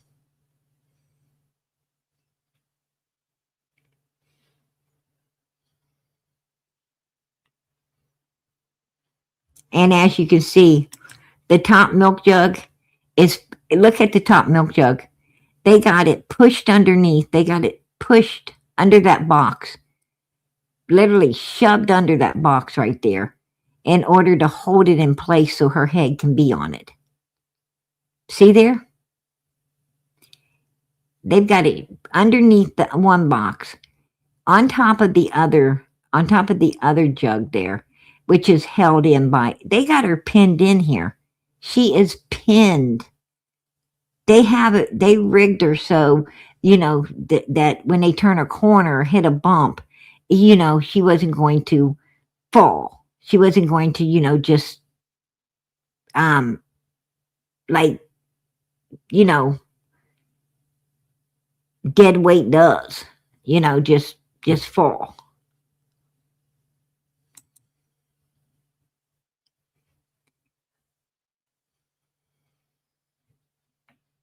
There you go. I mean, you're seeing it with your own eyes, right? Proof right there. Proof. We bring it to the table. We got nothing to hide here. We ain't got no reason to, be making shit up. We want this little girl found. The only thing's gonna get her found is the truth. Right there. Look at the hood of her jacket. You could tell that she's propped on these jugs because of the hood of her jacket. Look at the hood of the jacket. They used it. They used the hood of that jacket in order to position her. They were using the hood of that to pull her up and put her back and pull, to get her where they wanted her. Because if they wasn't, that hood, if she got over there, if Summer would have got over there on those jugs by herself, the hood of that jacket would have been behind her, not stretched and pulled to the side. Right? I think we have all been, I think we've all watched, people running, right? We were all kids once. And I think we've all seen, maybe you get up a game of two-hand touch, or, a game of, basketball or something. And you're all playing, right? Everybody's playing, and there's a couple people with hoodies on, right? And you always have those people who, when you're playing, they get aggressive, right? There's some people that, don't like to lose, and they get a little rough during the game, and they want to really get in there and show theirself, that they're better than everybody else, and so forth and so on. And you've seen, where they will use the hoodie, to grab the person, to get the person, off leverage. Like if the person's running and, you're running to tag them, a lot of the people will grab the hoodie, and then run to the side and pull it to, kind of get the person off balance, maybe even make them fall. I think we've all seen that. They use the hoodie for leverage, especially the hood, because when you're on somebody's back, that's the thing sticking out. That's the one thing you can grab. That's the one thing you can, use as leverage to control the person's balance, even stomp them. And that's what was being done here. That's what's being done here. And you can always tell after the person did it, right? Because the damn hoodie's all stretched out. A lot of times, at the side or coming around the person, and the person has to straighten the hoodie all out and throw it all back behind them again, because of what someone done. Just saying. But at the beginning of the game, where was the hood? It was behind the player, right? It was behind the player where it's supposed to be, until someone used it for leverage. Just saying. I tell you what, I've seen some people so aggressive, they snatched onto somebody's hoodie like that. This is no lie. They grabbed onto somebody's hood like that and pulling it to the point that the person inside the hoodie literally had to, think fast, bring the hood up over their head along with the whole sleeves and all, and just let the person ended up with the whole hoodie in their hands because the other person slipped out of it because of the one that had a hold of it, really pulling and jerking, and left them no choice to completely come out of the hoodie. Put a 1 in the chat if you've ever seen that, because I personally have seen people come completely out of the hoodie. Yeah. And when you live in the hood, you see a lot of shit. Straight up.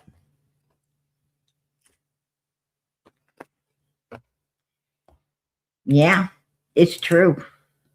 It's true. Because someone gets a hold of a hood like that, man, I'll tell you what, they could choke your ass up pretty damn good. And that's no lie. They could seriously hurt you.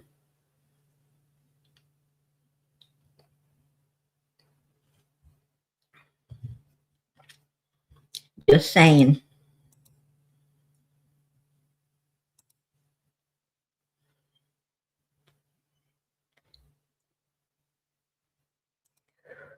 Right? Second to none.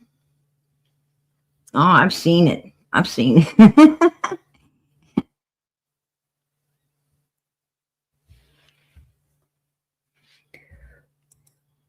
You know, I don't know which one of them. I don't know which one of them, was working hard to prop Summer on these milk jugs. I don't know which one of them, but I do know this. I do know that every last one of them is over, is bigger than the average person, right? I know that each one of them would have a really hard time, maneuvering their big self in the back seat of a vehicle like that, and it's just, it's a fact. It's a fact that it is very hard for people who, a little person can jump in the back of a vehicle and really move around, right? They can pretty much climb in there and scoot things wherever they need to because they're little and they fit. But when you have people that, that's got, say you have somebody that weighs 100 pounds, they're going to be able to, climb all over the place. Okay, somebody 140 pounds, 150 pounds, it's going to be a little rougher. It's going to be a little rougher for somebody that, is 140, 150. They could still do it. They could still do it with pretty much ease, but not as good as somebody 100 pounds. But, they can still get it done. They can get in there. They can, maneuver around, get it done. Now, you take somebody that's 200 pounds, 220 pounds, 250 pounds. Now, the more pounds we add on, the harder it's going to be getting in there and doing something like this. So somebody of more weight is going to have to use other strategies in order to get things done like this, right? And that's why they use the hood. That's why they use the hood. a little person would have jumped up in there, and the hood would have been behind her, because a little person would have climbed up in that truck and basically lifted her and scooted her over with the hood behind her. They'd have just kind of picked her up and pushed her over there. You wouldn't have been able, the hood would have been behind her. But because the person was of weight and had to work more out of the car instead of in the car, they used the hood for leverage. And I mean, you guys know I'm telling the truth. Hunter was in his room freaking out and having a meltdown. Everything was left up to Allison. Once Hunter went in the house, everything was left up to Allison, Candace, and Grandis. So propping this up, doing this and propping it all up, that had nothing to do with Hunter. This all had to do with Candace, Grandis, and Allison. And all three of them women, I would say, is, 180 pounds or more. Right? They're at least 180 pounds. I mean, Candace weighs at least 180 pounds. I say Grandis might weigh a little more. She's probably 200, 225, I'd say. And Allison, let's just forget about it. I don't even want to go there. So this is what you got out there trying to prop this child up on this stuff, right? And that's why the hood is stretched towards, and they blocked the one door. They blocked the one door, right, with the boxes, because they was going back into Ben Hill Road, and they didn't want the tree trimmers or anyone being able to see through that window as they turned in. So they had to work with what they had, and that was the driver's side back door.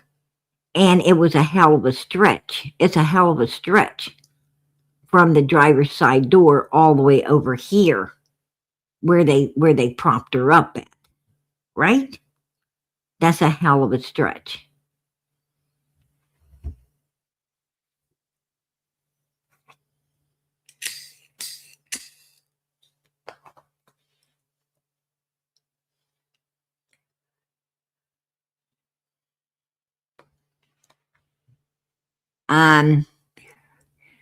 Don Wells, the only time Don Wells saw Summer Moon Utah Wells on June 15th, 2021, is when that cowardly bastard was walking out and got that ass inside of that red Subaru that had Starlink in it to an extra alibi for his cowardly ass to be at work all day hiding.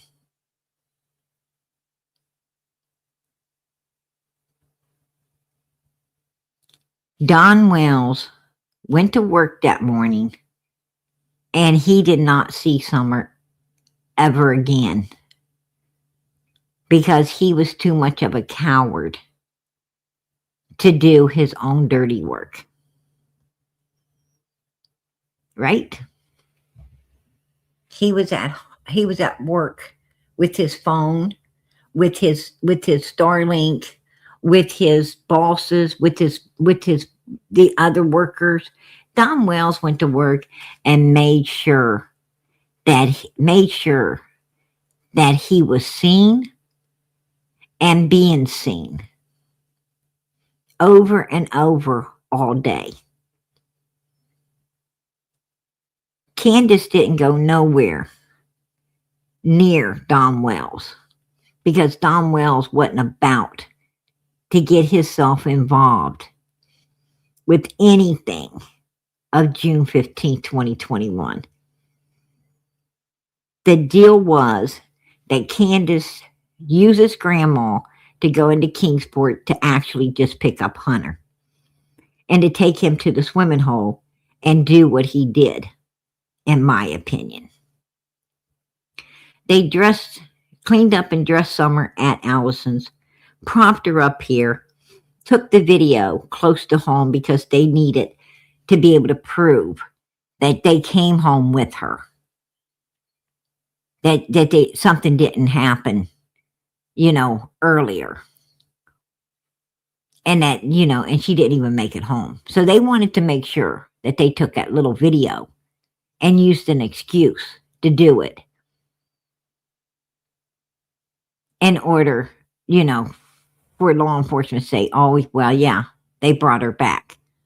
They wanted to, they had it set up to come back into Ben Hill and for Candace to go down and meet up with Chad, which is a grave digger, and he knows the other grave diggers because they're all family.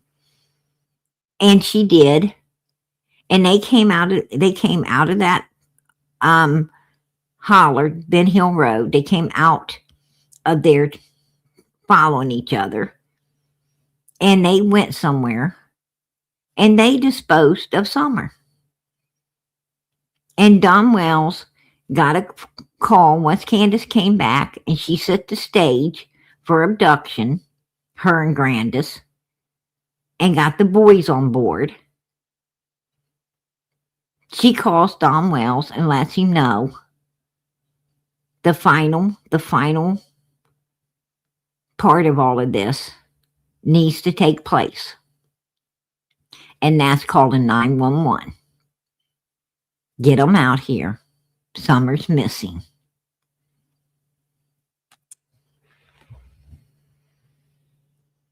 He stayed at work he had, and he didn't. The only hands he had in it was being responsible, in my opinion, for why it had to be done, and being responsible for planning it all out with other people to get done. That's my opinion. But I think that Candace and Grandis were the main two that carried it out. I think they're the ones that met up with Hunter to do the first part, met up with Chad Arnold to do the second part. I believe that they were the main two making sure that everything got done.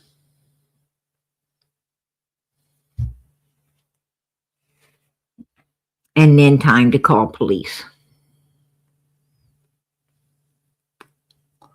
Because, I've been married before, right?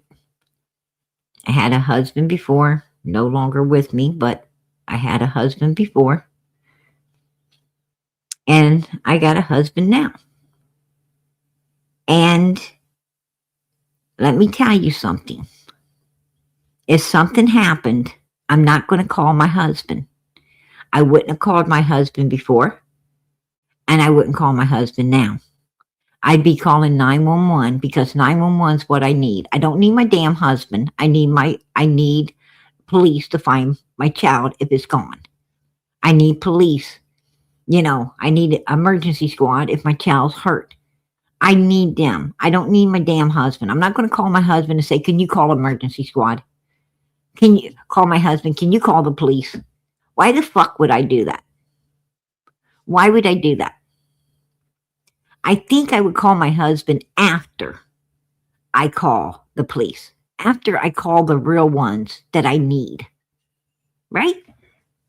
Put a 1 in the chat if that's what you would do. What the hell can my husband fucking do? Other than delay time of getting who I really need there. What could he do besides delay the time? The precious time that's passing and the child needs to be found.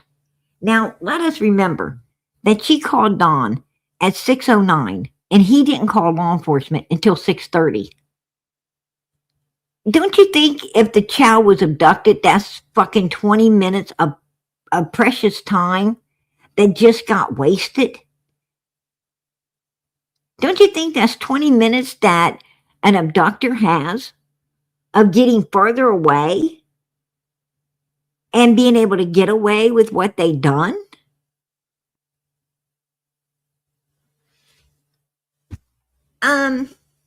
I don't think two parents is going to waste 20 fucking minutes before calling law enforcement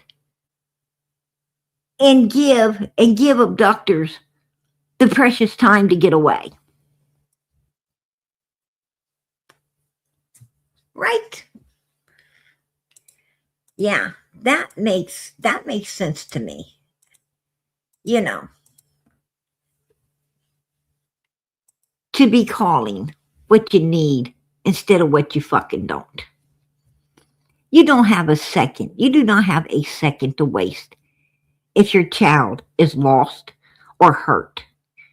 You don't have 1 second to be wasting with your fucking husband.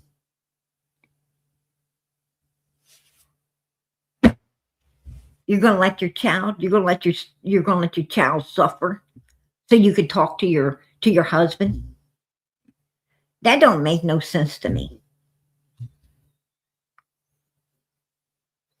And then talk to him for like 20 fucking minutes.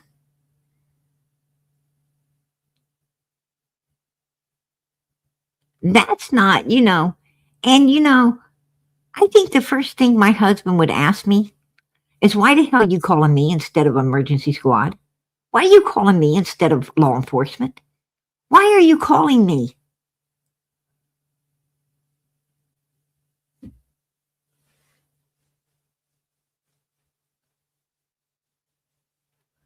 Why the hell would you be calling me?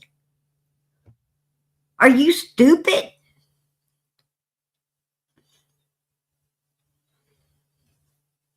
Just saying. Because I know that's what I'd be telling my husband.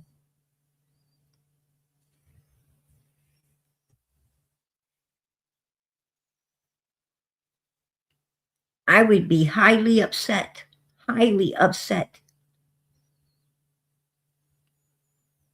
to get a call before law enforcement did. That would upset me. I think that would upset any parent. Our children ain't something to waste precious time.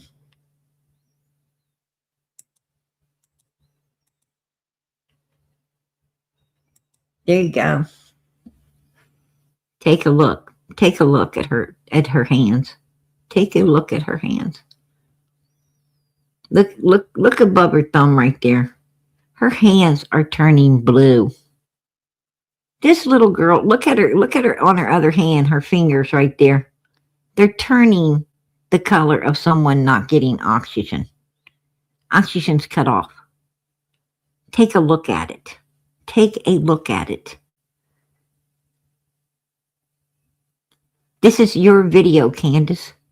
This is a still shot from your original video, Candace. This is why law enforcement said what took you 4.5 fucking hours to call. Why?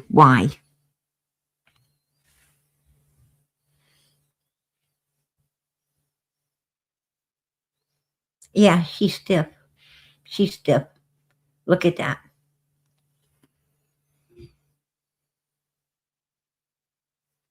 Anytime a person is deceased, their hands will look like this. Their hands will, they kind of, the muscles, they kind of start to draw. They're stiffening up and they'll kind of draw like that.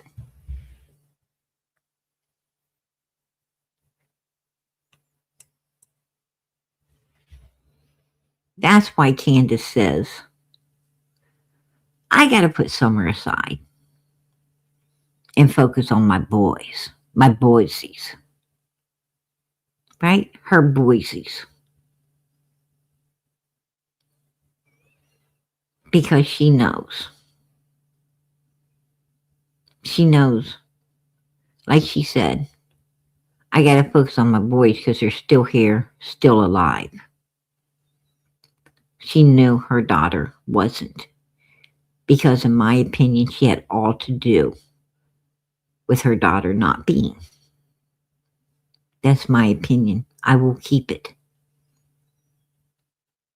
I think they're guilty as hell. Guilty as hell.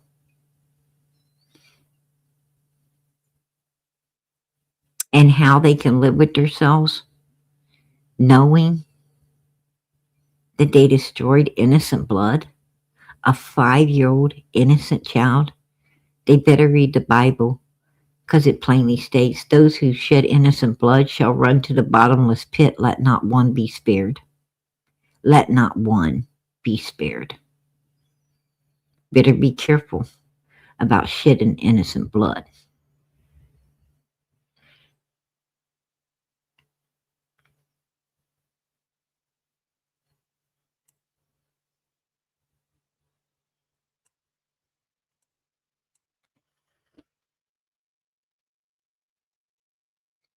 I didn't say it. The Bible does.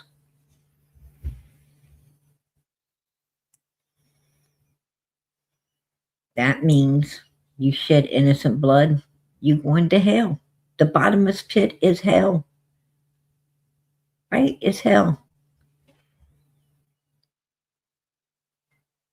Nothing but brimstone and fire down there, baby. Brimstone and fire. No water. No water. You just burn forever and ever and ever. You live in torment forever and ever and ever. You want a drink of water. Your tongue's cleaving to the roof of your mouth. You're in agony and misery. Honey, you don't know what pain is until you hit hell wide open, right? Then you'll know what real pain is. And it's everlasting. Everlasting. And it says that the doors to hell will be shut. No one can open. And what's in hell shall pass away and forgotten. And it'll just be there. It says their torment shall go up forever and ever, right? Their torment shall go up.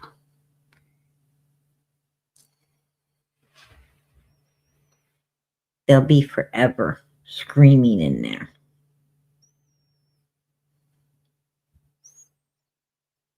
But they had a chance.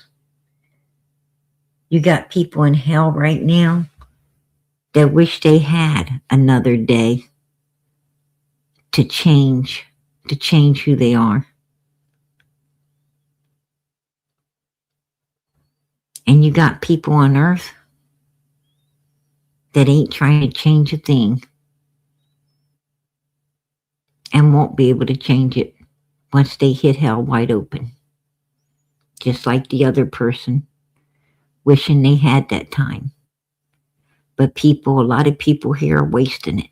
They're wasting it.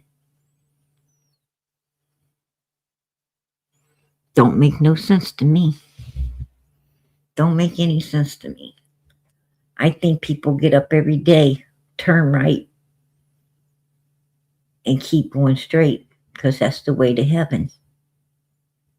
I would think they do that every single day.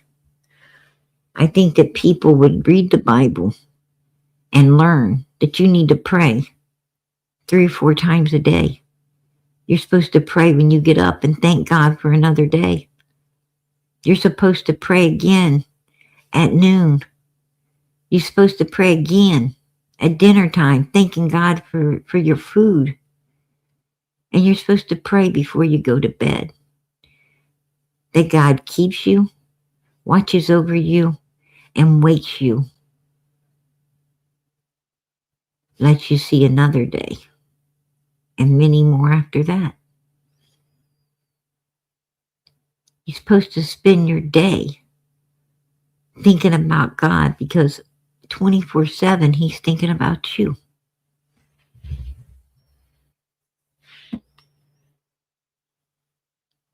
These people ain't thinking about nothing but where they're going to get their next fix. Right? And what evilness are they, and what evilness can they do to make themselves feel good about being the evil bastards they are? What game are we going to play to make us feel bonded, to make us feel good about who the fuck we are, evil bastards? Because that's how evil thinks. That's how evil people do. And good people, like Summer, fall prey to that evil shit.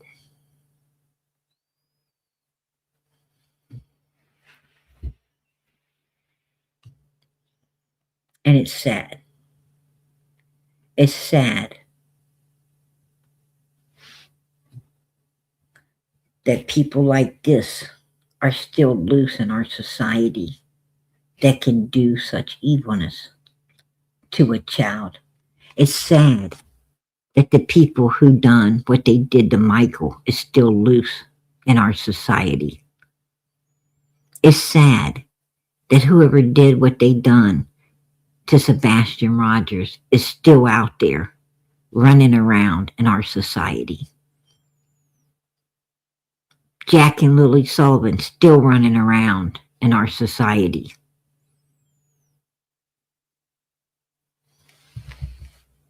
It's sad. Because people like that should not be allowed to be free. It's putting other people, other children at risk. And no child. Let's not protect one child and put 100 more at risk.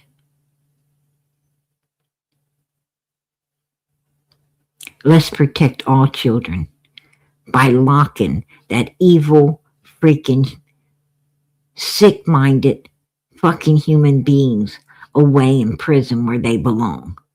Let's protect everybody, not somebody.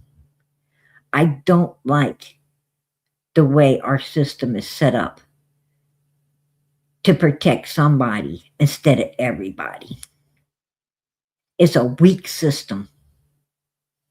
And it puts others, other innocent children, other innocent human beings at risk every single day. Because our law doesn't know how to do shit right. Right?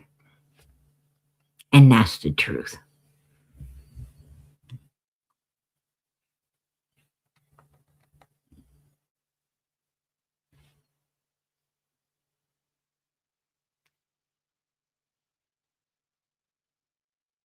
Amen. Amen. Absolutely.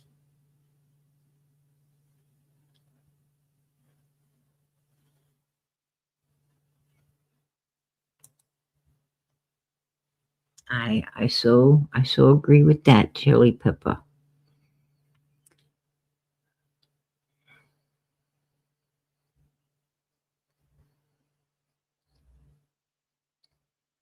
I tell you, Carrie, I tell you, honey, we all sharing that broken heart, right? We all share it. We all want Summer found. Every last one of us. And I'm going to tell you something, some real damning information's about to come out here. And when I say damning, I mean damning. And you do not want to miss it. Man, I'm going to tell you something. The shit I heard threw me in the back seat. You guys know I'm used to being in the front seat. I'm used to driving. But it threw my ass in the back seat. I'm like, whoa. I ain't heard some shit like this before. This is cray. This is some real inside information. Trust me, you're going to be shocked. And I am so glad. God brought it. God brought it, right? He brought it to the table. He brought it where to be told. And all of it be told. All of it will be told righteously for Summer's sake. It ain't going to be held back here and held back there because it might offend somebody. This stuff is coming to the table, baby. It is straight coming to the table, and you're going to hear every last bit of it because that's what we do. That's what we do. Hey, Stephanie, I appreciate that, girlfriend. Thank you for all you do, PG. Hey, I appreciate it. And I thank all of you guys. I thank all of you for being here and always supporting this little girl as well. I really appreciate your support for Summer's channel. God bless you. Stephanie knows how much milk and diapers cost. She's helping PG out, right? She's helping me pay some StreamYard and stuff so I can get little man more milk and diapers. Oh, let me tell you, he's going through clothes. He's going through clothes like Grant took Richmond, right? For real. I mean, like, he couldn't even get into the newborn clothes, right? Like, I bought a bunch of newborns. He wasn't even able to get into those. And then, like, he went, like, straight in to, I think it was, like, 3 to 6 months. And didn't stay in those. Didn't stay in those for probably a week or so. And he was already into the, into the bigger size. Like 9 to 12 months. And went out of those already. Like, I am straight up. This is honest, straight up. Like my little man, this child is already into like 24-month clothing. They're a little big,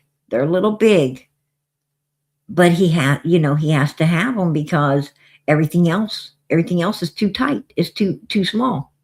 So I have to get, I'm like, oh my gosh, he's like growing, like he's growing like a weed. For real. I mean, they try to tell you, that, a 3 months going to fit in a 3 months. That's bullshit.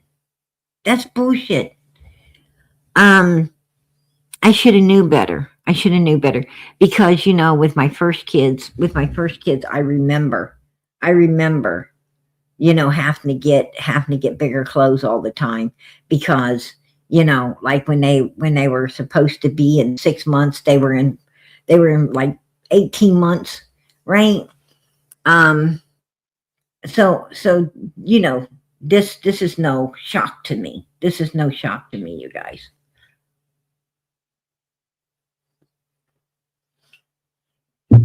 But I'm going to tell you what,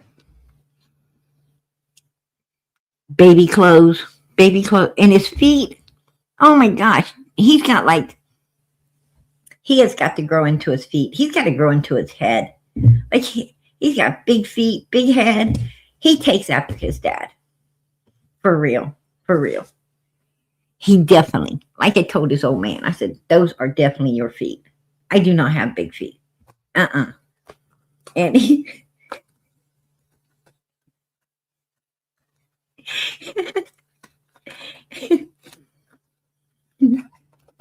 what my old man said?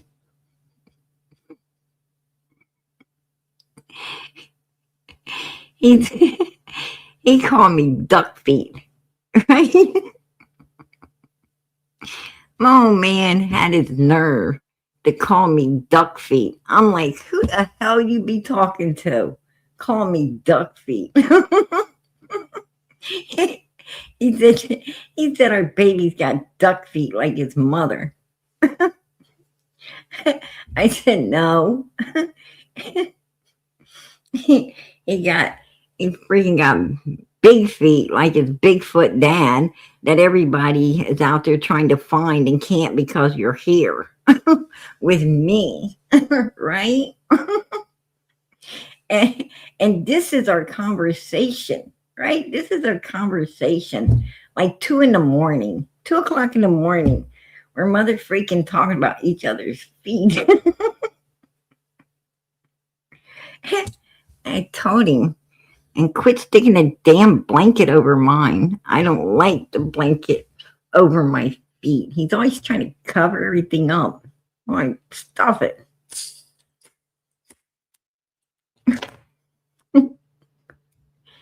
I can't believe I had that conversation. But yeah, it's the truth.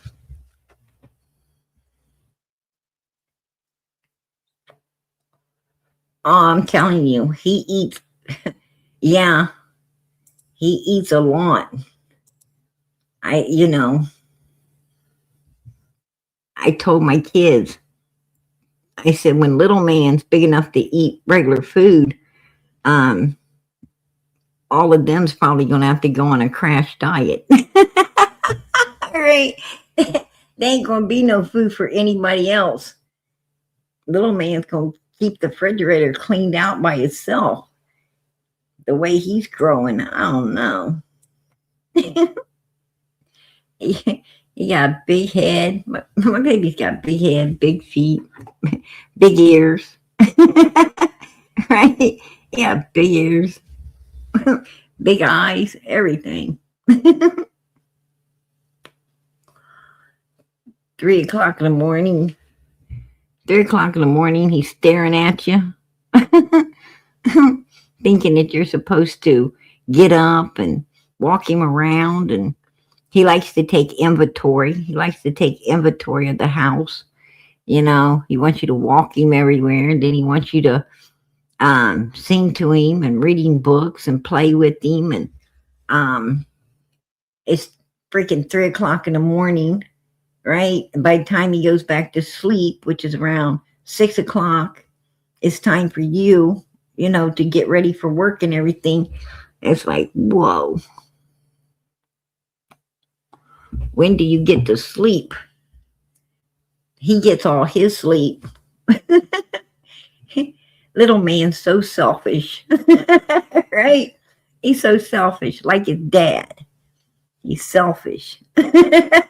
He's getting all his sleep and everything. He don't care about you.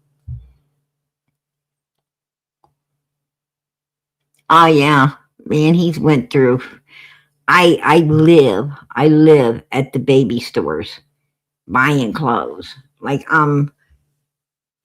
every at least every few weeks I'm at the mall. I'm at the mall looking at the freaking baby clothes. I'm all over the place. If there's baby clothes somewhere, I'm there. I'm looking. I'm buying this, I'm buying that. And I told my husband, do you guys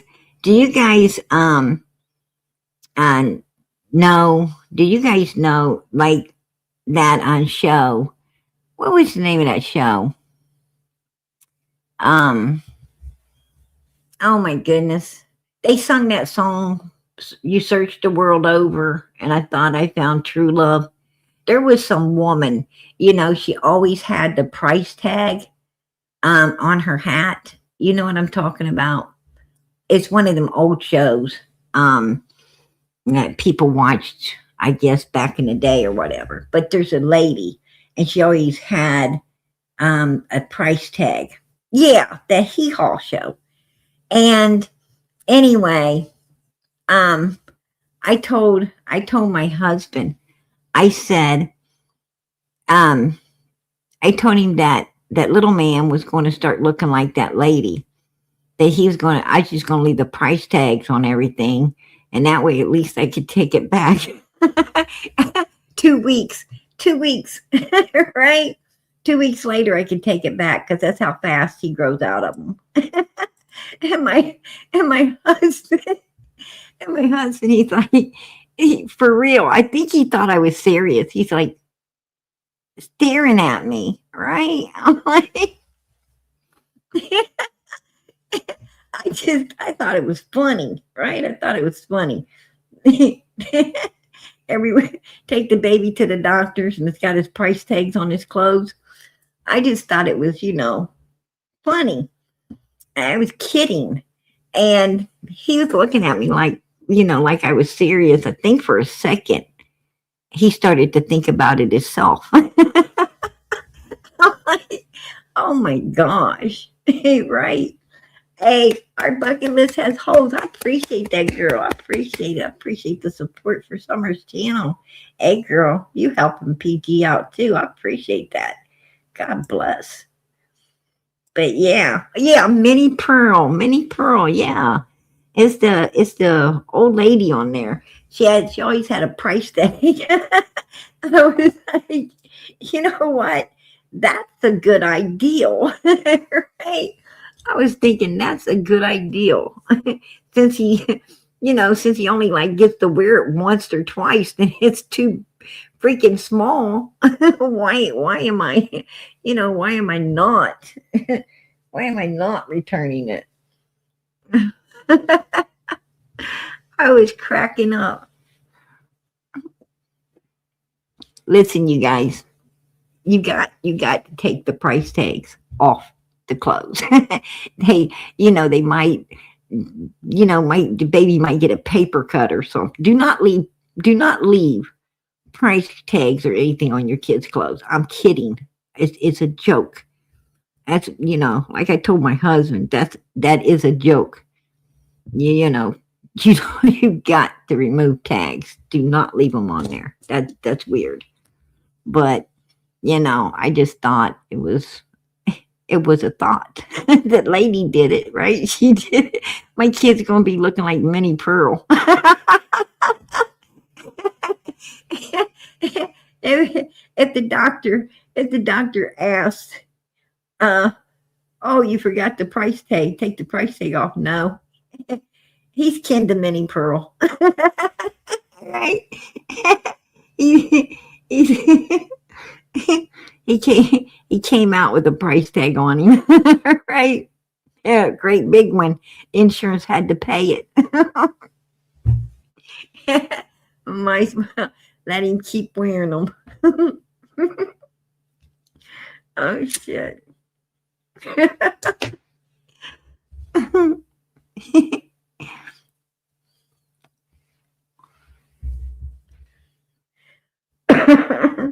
I'm gonna tell you, by the time little man's a year old, he's gonna be bigger than his mama.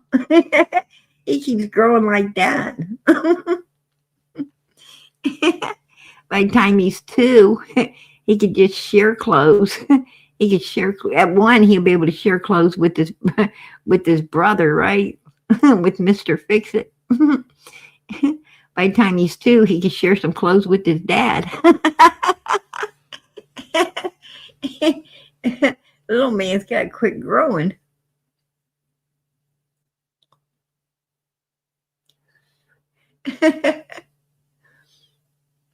And she says, I have 2 grandkids, nothing like them. I want to tell you. If you don't mind me asking.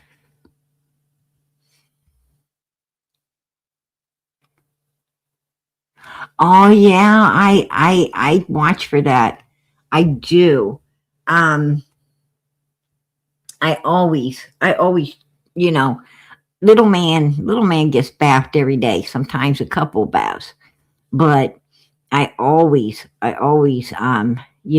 make sure that his feet and his little hands are clean, and under his neck. I've seen some babies that they get so chapped. They get so chapped under their little necks. And it's like, oh my gosh, I don't know why the mother, it would scare me if my baby had chappedness under its, under its neck like that. But some parents, I've seen babies, that are, it just looks awful. And I always make sure, that little man, you know, gets nice and clean and nice and dried under his neck. And, I always make sure that his little hands and feet, no hair gets wrapped around them or anything, anything gets between his fingers or toes. Yeah, I'm like, absolutely, I'm on top of all of that.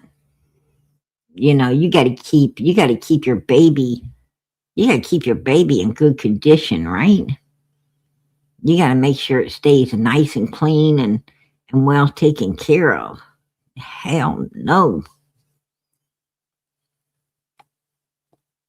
And then you see some kids, they got milk. They got like milk built up around their ears, and um, I don't know.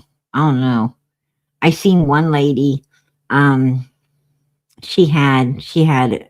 We were shopping, and she comes in with her baby, and the baby's nose is all runny and everything, and she just takes her hand and wipes under baby's nose, and I'm like, ooh, that's nasty.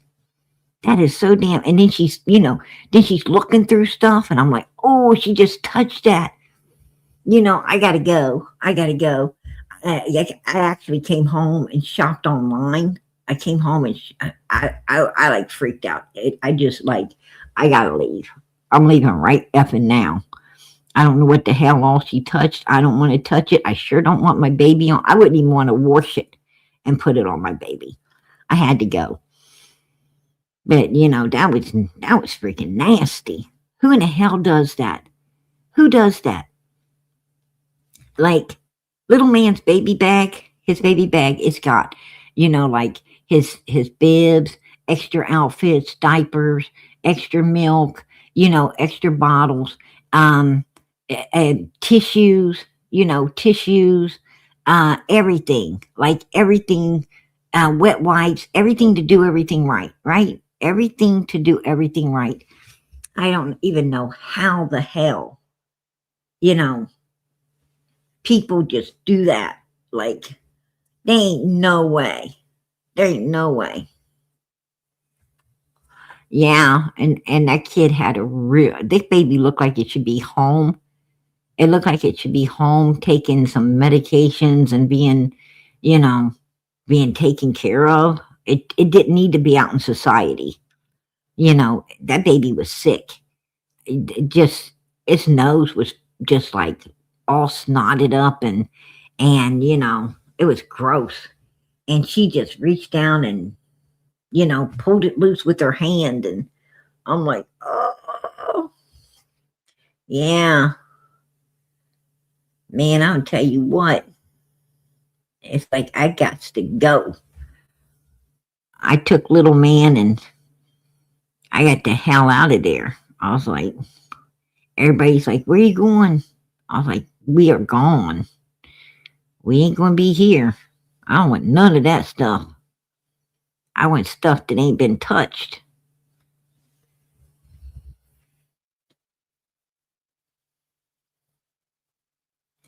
Yeah, that's why you carry tissues. They sell a big giant bundle of them, right? You get like a ton of packs for like $5-6, of individual napkins that you can throw, you throw down their baby bag. You can put some in your pocketbook, and you need a tissue, just pull one out, right? And use it. And then you can, put it in your little Ziploc baggie and put it away, and then throw it away when you get home. If there's not a trash can, there's not a trash can available, where you're at. I use a Ziploc baggie, stick it down in, and when I get home, I trash it. I mean, be clean. And I carry, I carry wet wipes to wash my hands off with. I also carry alcohol, pads around to disinfect my freaking hands. If I touch anything that I, think that's gross, like some of those clothes that woman might have touched. You see me putting alcohol all over my hands and stuff. Like, I'm not going to touch my baby, you know, unless my hands are sanitized. And I don't know if they are or not after, seeing what she did. I'm like, oh my gosh. Like, this is disgusting. But you'd be surprised. Oh, I hate public bathrooms. I hate them. Like, little man, no way. No way. When I take him out places, I don't, I change him before we go, right? I change him before we go.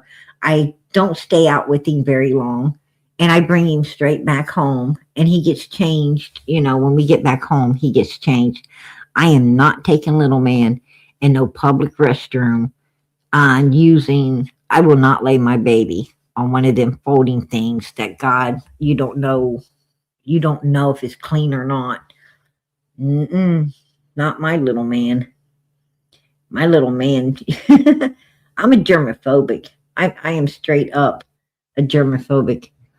Man, I hate to use public bathrooms. If I'm forced to use a public bathroom, I'm scrubbing my hands. I'm mother freaking using paper towel to open the door, close the doors. It's like, it's disgusting. It's just awful. I'm gonna tell you. Speaking of that, I went to a had to go into a public bathroom. It was a few weeks ago. I think it was a few weeks ago. Anyway, I was out running around with my daughter and my sister. We decided to run out and run around, and little man he stayed at home with the uncle and his dad and them for just a little bit, and we ran out, and I was forced to go into this public bathroom, and because my daughter's like, I need to go. I'm like, you can't wait. I need to go. I was like, son of a mother. So we go in. The bathroom looks really clean, and I'm like, wow, well, this might not be too bad. And so my daughter, anyway, she goes into the stall, right? And I'm standing there. My sister, we're standing there. And I'm going to tell you something. My daughter goes in. She's locking the door on the other side. And the next thing I know, the smell hits us.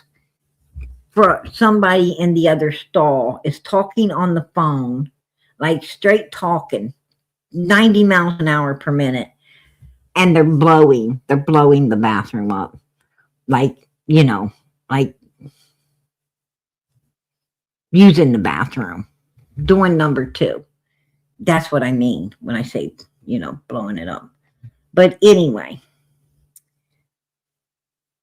it was disgusting. It was literally disgusting. My daughter had just barely slid the lock on the other side of the door. And I told her, I said, I knocked immediately. I said, have you done anything yet? And she's like, not yet. I was, because she knows to put, paper over the toilet seat. And she says, not yet. I just barely locked the door. I said, unlock it. And she unlocked it. I snatched a hold of her and pulled her out of that bathroom, me and my sister. I said, you know what? We're just going straight home. You're going to have to hold it until we get home. And she's like, what was that awful smell? I said, that's exactly why we got to go. I was ready to gag. Oh my gosh. My sister was holding her shirt up over her nose. I was trying to hold mine on mine, but I was having to, get a hold of my daughter to get her out of there. And I'm like, oh my, I can't believe this. I can't believe this. I mean, that was set up for failure. It was so gross. But yeah, that's what you get when you go in those public bathrooms, man. Sometimes you get deceived.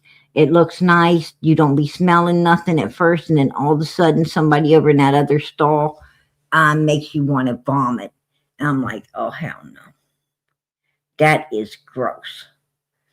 That happened. That's a true story. I'm going to tell you what. I had to come home. I had to take a mother freaking shower. I had to wash my damn clothes because I was so freaked out. I was all the way out of there. I was telling my sister, I said, oh my gosh, I bet that stench is in our clothes. I bet you 10 to 1. That shit was probably trying to embed it in our clothes. I was so upset. I told my daughter, I said, why didn't you use the restroom before you left home? How come every time we're out, you want, I gotta go. No. Make sure the next time you use the restroom at the house, or I'm not going to take you with us, And she's like, my daughter is like, she's laughing. She's thinking it's funny. She's like,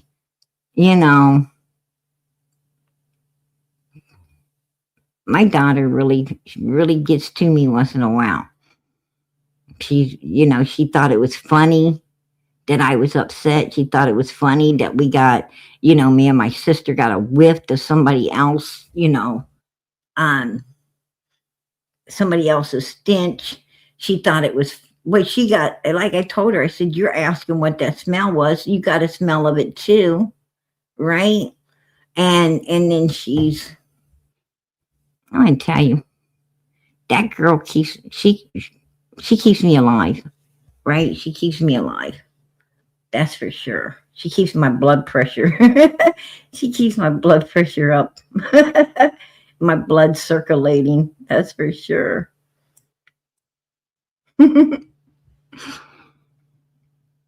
She told me today that she was going to give me back. She was giving me back my lamps. I said, give me back my lamps. What lamps? I went to my bedroom. My lamps were gone. I went to her bedroom. My lamps were there. I was like, when did you take those? Right? I didn't even notice that she had took my lamps and gave me some other lamps. I'm like, I've been too tired, man. I can't keep up.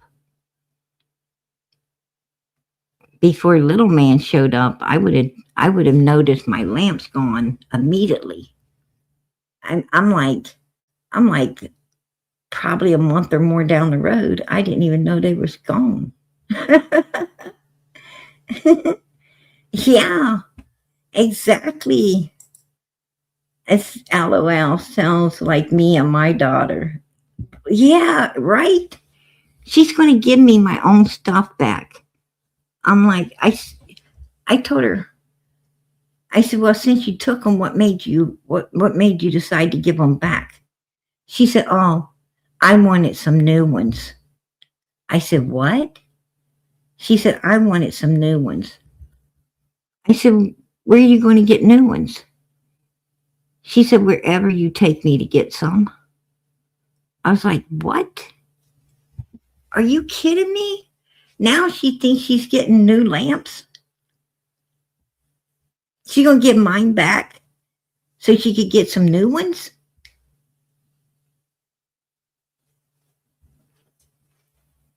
I don't know what to do with her. I really don't, you guys.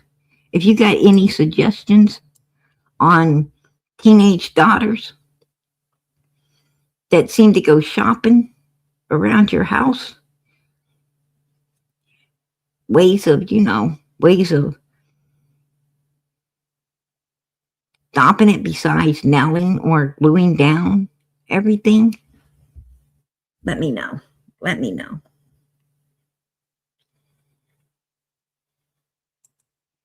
Seriously. I'm going to tell you something. If you only knew what I put up with every day.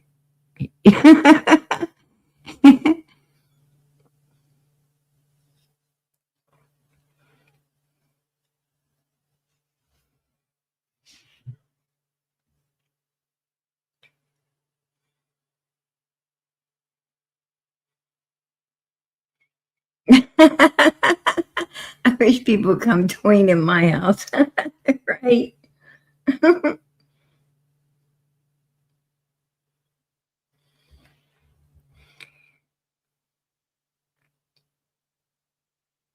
Oh, really? Second to none. PG, there's some real cute pink touch lamps with little crystals hanging off the sides. So adorable. Girl, let me know. Let me know. Who's got them? Who's got them? You know what? No. I don't. See, that's my problem. I'm like, second to none. Tell me where they're at. I need to, you know, no, I'm not going to buy her new lamps. I'm not going to buy her new lamps. She needs to take the lamps back. That she needs to take the one she left in my room if she's going to give me. Actually, I don't want the ones in my room either. I might need to look at those new lamps. I might need to look at them. If she don't give me mine back, then I'm going to have to get some new ones. She said she's going to return them. I don't trust her. Right? I don't trust her. Told me she's going to return half of my clothes that she's borrowed. And I ain't seen them since. Right? So I don't know why I'm looking forward to my lamps coming back. And I ain't going to buy her no new ones. I ain't buying her no new ones. I'm not going to reward her for, taking my lamps. When Benny Keys called her a thief, I was like, he might be right. Yeah, right. I had to laugh. I was laughing. So I still laugh every time I think about it. Benny Keith saying that, I'm still laughing. That's the funniest damn thing I've heard. It's a sad thing. It might be true. I got a little thief. Right?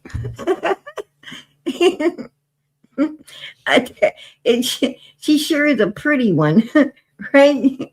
My daughter is beautiful. She's a pretty one. That's why she's getting away with it.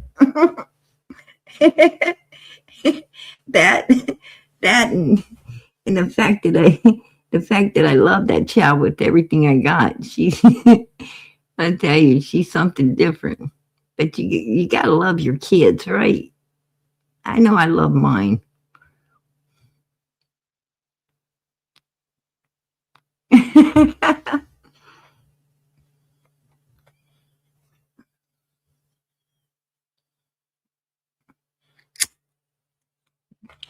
Oh yeah, I'm gonna tell you, second to none. I'm gonna tell you right now.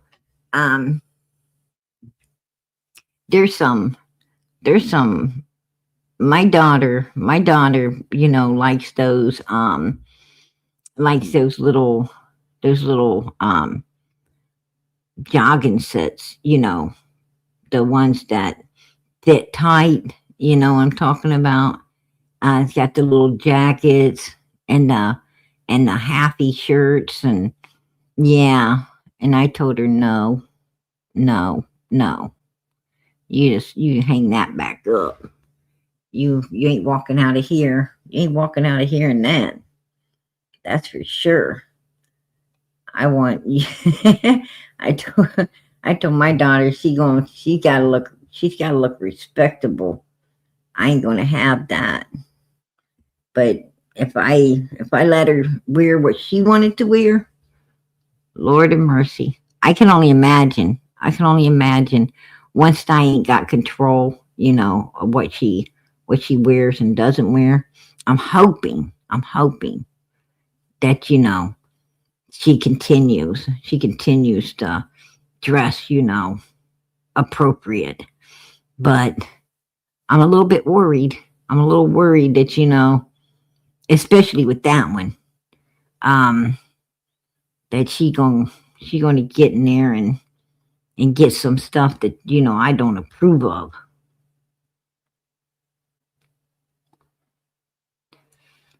I'm gonna tell you something.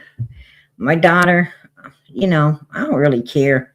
My daughter, she's going on 17. She's going on 17. Um, she'll be 17 real soon. And she's just at that age. She's at that age where, she wants to get into stuff I don't want her getting into.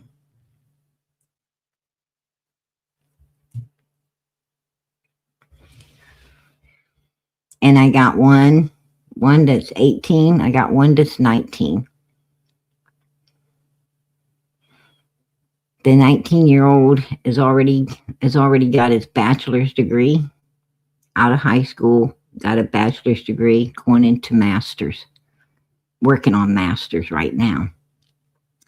And the 18-year-old is already working on the bachelor's degree. My daughter, she is getting ready to start on a bachelor's. So all three of them already. My daughter's already graduated. She's already out of high school.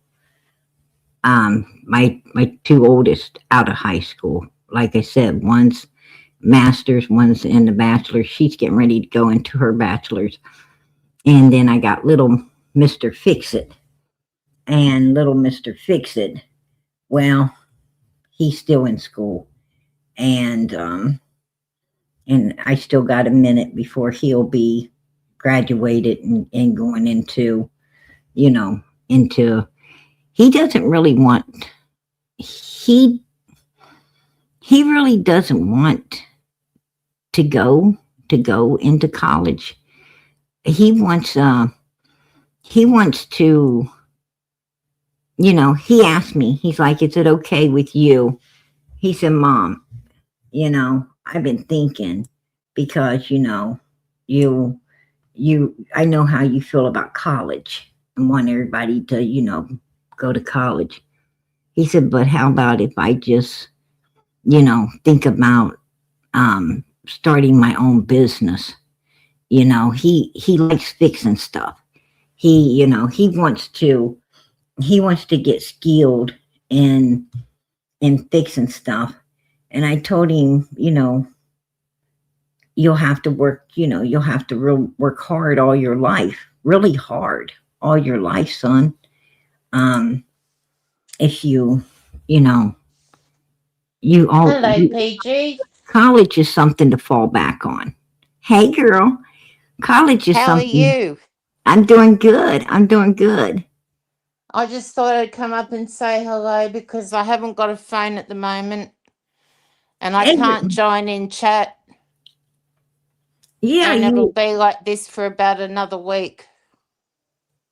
yeah, I seen that. You told me that through chat. And what Oh, happened? good. So you got my message. Yeah, what happened to your phone? I'm going to New Zealand, Oh, so I've had to save up a lot of money. And it's ended up that Dad wants the kids to come, so it's a very expensive trip. So I had to sell it to make up some more money. why are you And I've going? got Why are you going there? my dad's no good, Oh, I'm so sorry to and hear that. it's his 80th birthday, and Right? could be the last time we see him. Oh, that's So horrible. yeah, he'll have all his family with him, so that'll be good for him. Right. And Yeah. how have you been? I've been good. I've been I'm sitting around worrying about, Mr. Fix It, whether he's going to, I told him he needs something to fall back on. I like him to at least, get a bachelor's degree. It's just something to fall back on. If he needs it, in the future. Don't put all your eggs in one basket. And he said, Mom, if I go to college, I would want to be a surgeon. That's I a good think it job. might I think it might be a better ideal if he just sticks to fixing things. Right? I don't know. Does he like the medical industry? Uh,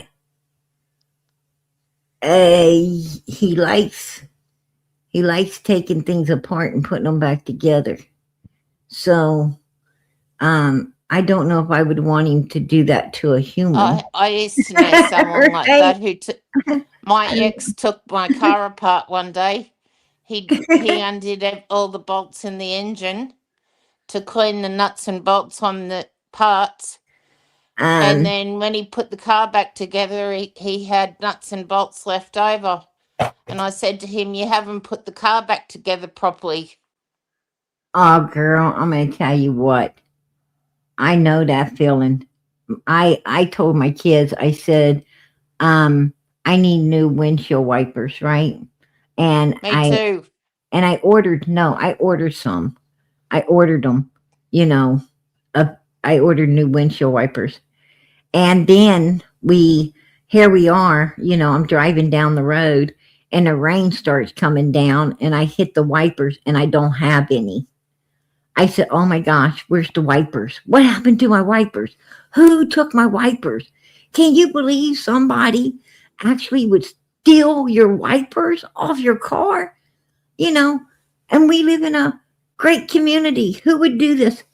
And my kids are laughing. I got to pull over. I got to pull off the road and sit there. And I'm like up front, like, just going on, like I do, ranting to myself. I'm talking to myself, really not them, just to myself. Who would do this?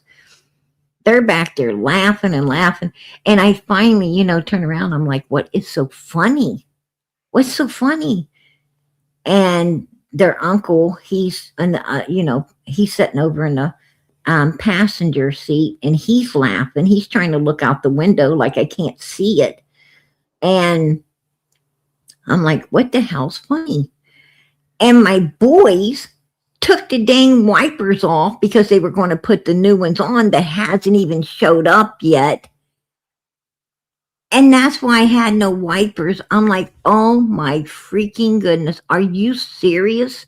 Mr. Fix It and gets his brother, goes out, decides that they're going to help me out and take the old ones off so they can put the new ones on when they come. And if I'm out on the road with no wipers, I'm like, for real? Seriously? I have to wait. Like, I don't even remember how long it kept pouring and pouring and pouring. But anyway, I was able to go so far. You know how the rain is, it'll like clear up enough you can see. And then I'd have to pull off the road again because it starts coming down harder. And then I was able to go a little more and it would come down again. I was like, next time, could you please wait till you got the new ones in your hands before you take the old ones off? I was thinking to myself, it's a good thing I didn't say I was ordering new brakes. Because what if they'd have did that, What if they did? What if that had been the brakes instead of just some wipers? I'm like, whoa, I gotta be careful what I tell these, what I say, My two, my especially two around kids are Mr. heavy. Fidget, My two kids are heavy-footed with their feet on the brakes when they drive, right?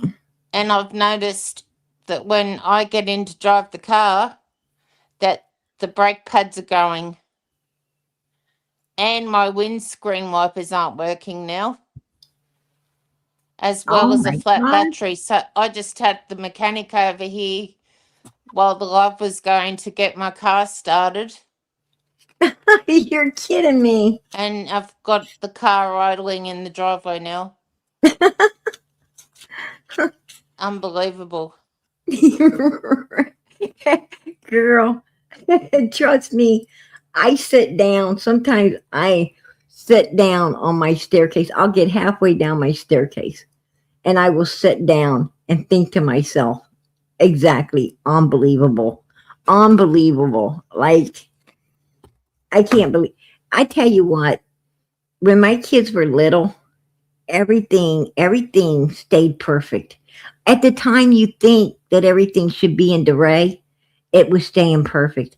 Now that they've gotten, up, older, it's terrible.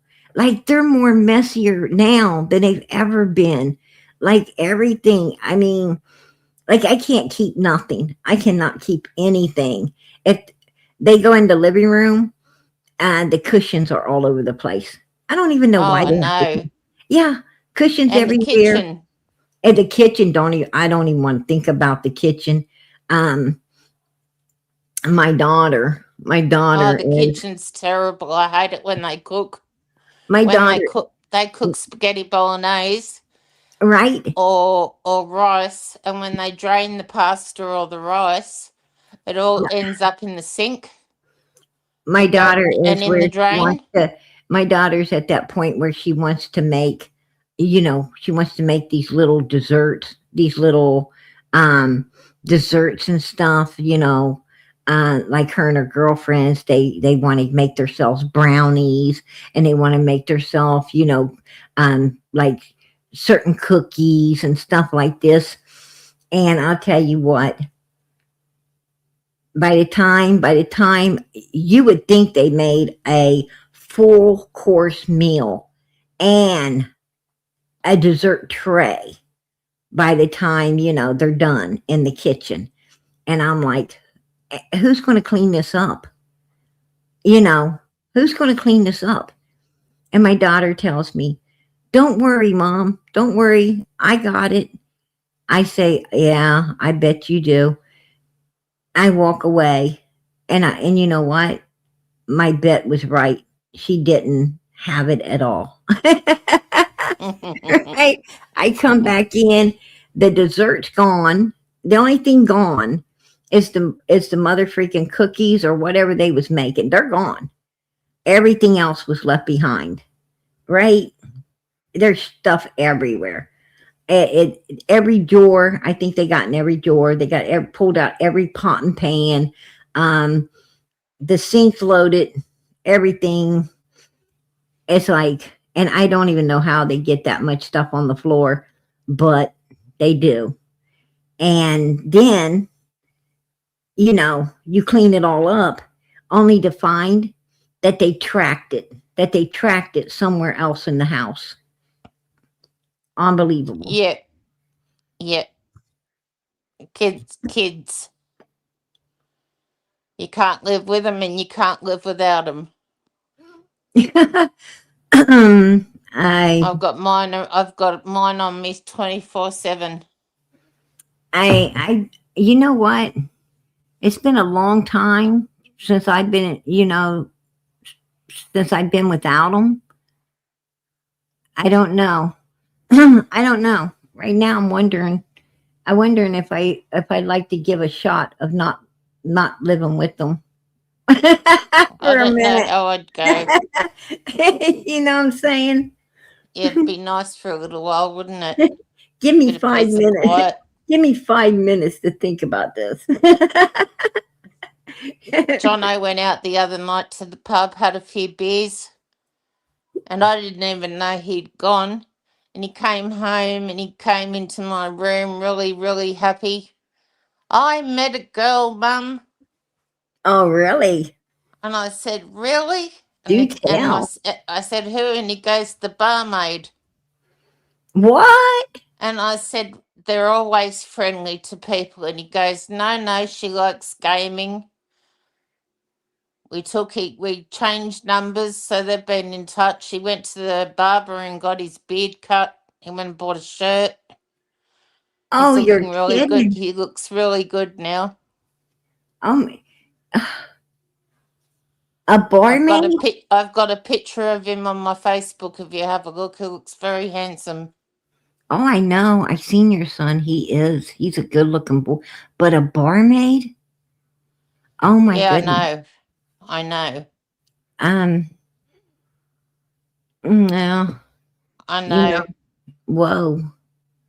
I don't know. I don't know. I don't know either. I don't say anything anymore. Well, I'm going to tell you, mother-in-laws get a bad rap.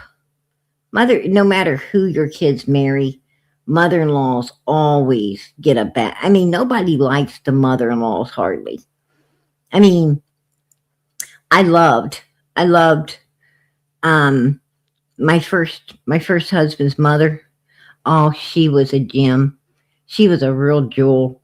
I loved her. She was just beautiful. She was absolutely beautiful. A human, absolutely beautiful. I mean, I got along with her so good. Actually, I got along with everybody in his family really, really well. I loved his family. Um, my husband now, um, well, his mother ain't with us, but you know, he's got an aunt, you know, that I guess kind of like his mother figure, and um, you know, I don't necessarily dislike her. I don't necessarily like her, you know. I don't like her, dislike her. She's just like, you know, she's just like I there, know what you mean. you know, and I'm not giving her a bad rap. It's just she she butts in where, you know, she kind of butts in where They always it's do. not needed, you know. But I'm sure I'm not going to be no picnic. Like when my kids, you know, my kids, God forbid, but when they start getting married, um, I'm sure, you know, I'm going to tell you, like I've seen a lot of families where um the son or daughter gets married, and the next thing you know, they're not visiting their mom, they're not visiting their parents, you know, because like they go visit they go visit the other person's parents, they go to their houses for dinner, they do all this with their family, but one side or the other gets cut off, right? They're hanging mostly at one side's family, and the other family kind of feels, you know, they're not getting to see their child because their child's having all to do with the wife's family or the husband's family, and it's kind of like you lost your kid instead of gaining a daughter or a son. You lost yours, and that isn't going to happen for me. That will not happen because I'll tell you why. If my son or daughter gets married and I don't see them, I'm going to make sure I go to their house. I'm going to make sure that, you know, I'm going to be there. I'm going to Absolutely. be at that Yeah. dinner table. You know, I'm going to be like, I did not, I didn't walk through hell that many years to be dismissed, you know, for something that didn't do a damn thing for you in life, right? Yep. Ain't happening. I'm gonna, my thing Yep. is, I've had my fair share of Madeline's boyfriends. I'm over it now. I'm gonna be sitting, I'm gonna be sitting at their house saying, I always heard, if you can't beat them, join them. So I'm joining you. Right? I'm gonna put a Anyway, whole, PG, I just I'm gonna wanted to put a get whole on new and say asterisk on hi. that one. I Hmm? just wanted to get on to say hi and let you know I love you. Still Hey, thinking of girl, you. you I'm know I here love you watching too. you, even though I'm not in chat. Um, Yeah. and I'm looking forward to tomorrow's live. That will sounds wonderful, Hey, I'm gonna tell you. interesting.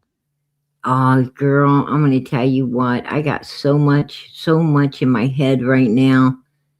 Um, you will not believe the stuff that I found out, the stuff that I heard today. It was like, oh my God, I can't even believe I heard it. Like, I'm still sitting here trying to process, you know, what this woman was told right out of the horses' mouths. It's like, oh my God. And I mean, you don't understand. She actually seen, she saw stuff, she wasn't supposed to see, heard a lot of stuff. Um, it's unbelievable. But I'm going to tell you what, it all coincides We're coming with. up on 5 years this year, very soon. I'm going to tell you something. In about another I'm 6, it we're coming once into May, then once June. once I bring all of this out here. Once all of this is out here, I'm going to tell you something. Um, law enforcement's going to have some. They're going to have some, questioning. They're going to have some answers. They're going to have to, they're going to have to answer to why they would say the things that they're saying. I mean, girl, it's that deep and it's that dark. The stuff I heard is that deep and it's that dark. You It's should have heard. You heartbreaking should have thinking heard. of what she went through. You should have heard what law enforcement said to her when To she talked. Candace. She talked with them. Oh, You should hear what they said. I couldn't believe it. I can't.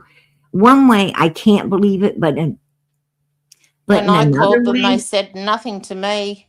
the way that they, the way that they was hanging up on us and doing us and stuff. In one hand, you can believe it, but in the other one, you can't. I mean, this is some real stuff. And I want to tell you guys, I really do. But I made a promise that the only thing I would do tonight is let you guys know about it. I wouldn't, I wouldn't let anything out until she says it's okay to do. So, and I'm supposed to speak again with her tomorrow. And, and if I get clarification, then tomorrow night you guys you'll start hearing um you know then I'll be able to start telling you everything as she said. There's a lot. She said, there's a lot to bring out here. So, Well, I'll start bringing it out tomorrow night if it's okay with her. And it's going to take a few days, you guys, for everything to come out um because you know there's just some stuff going on. It's not my place. It's not my place. But there's a lot going on. And That's fair enough. and you know, and at the end of it all, you'll understand. You'll understand everything. Poor little And Summer. I'm going to tell you something. She is a beautiful person.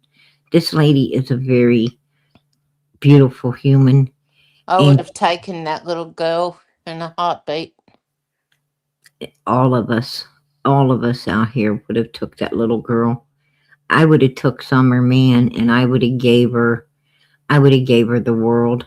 I'd have gave her the prettiest bedroom. I'd have gave her the prettiest clothes. I'd have gave her the best education.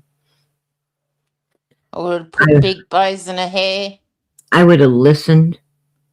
I'd have listened to all of her dreams, and I would have did everything in my power to make those dreams come true. I You used to know, curl Madeline's hair when she was a little girl.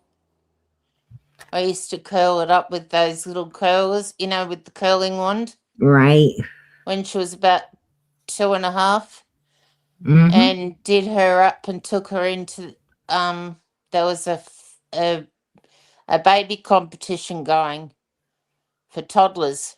And anyway, I took her in, took her photo and took it in. It went in the paper. She came second. Oh wow! There you go. And that's You little thing. something, She was beautiful.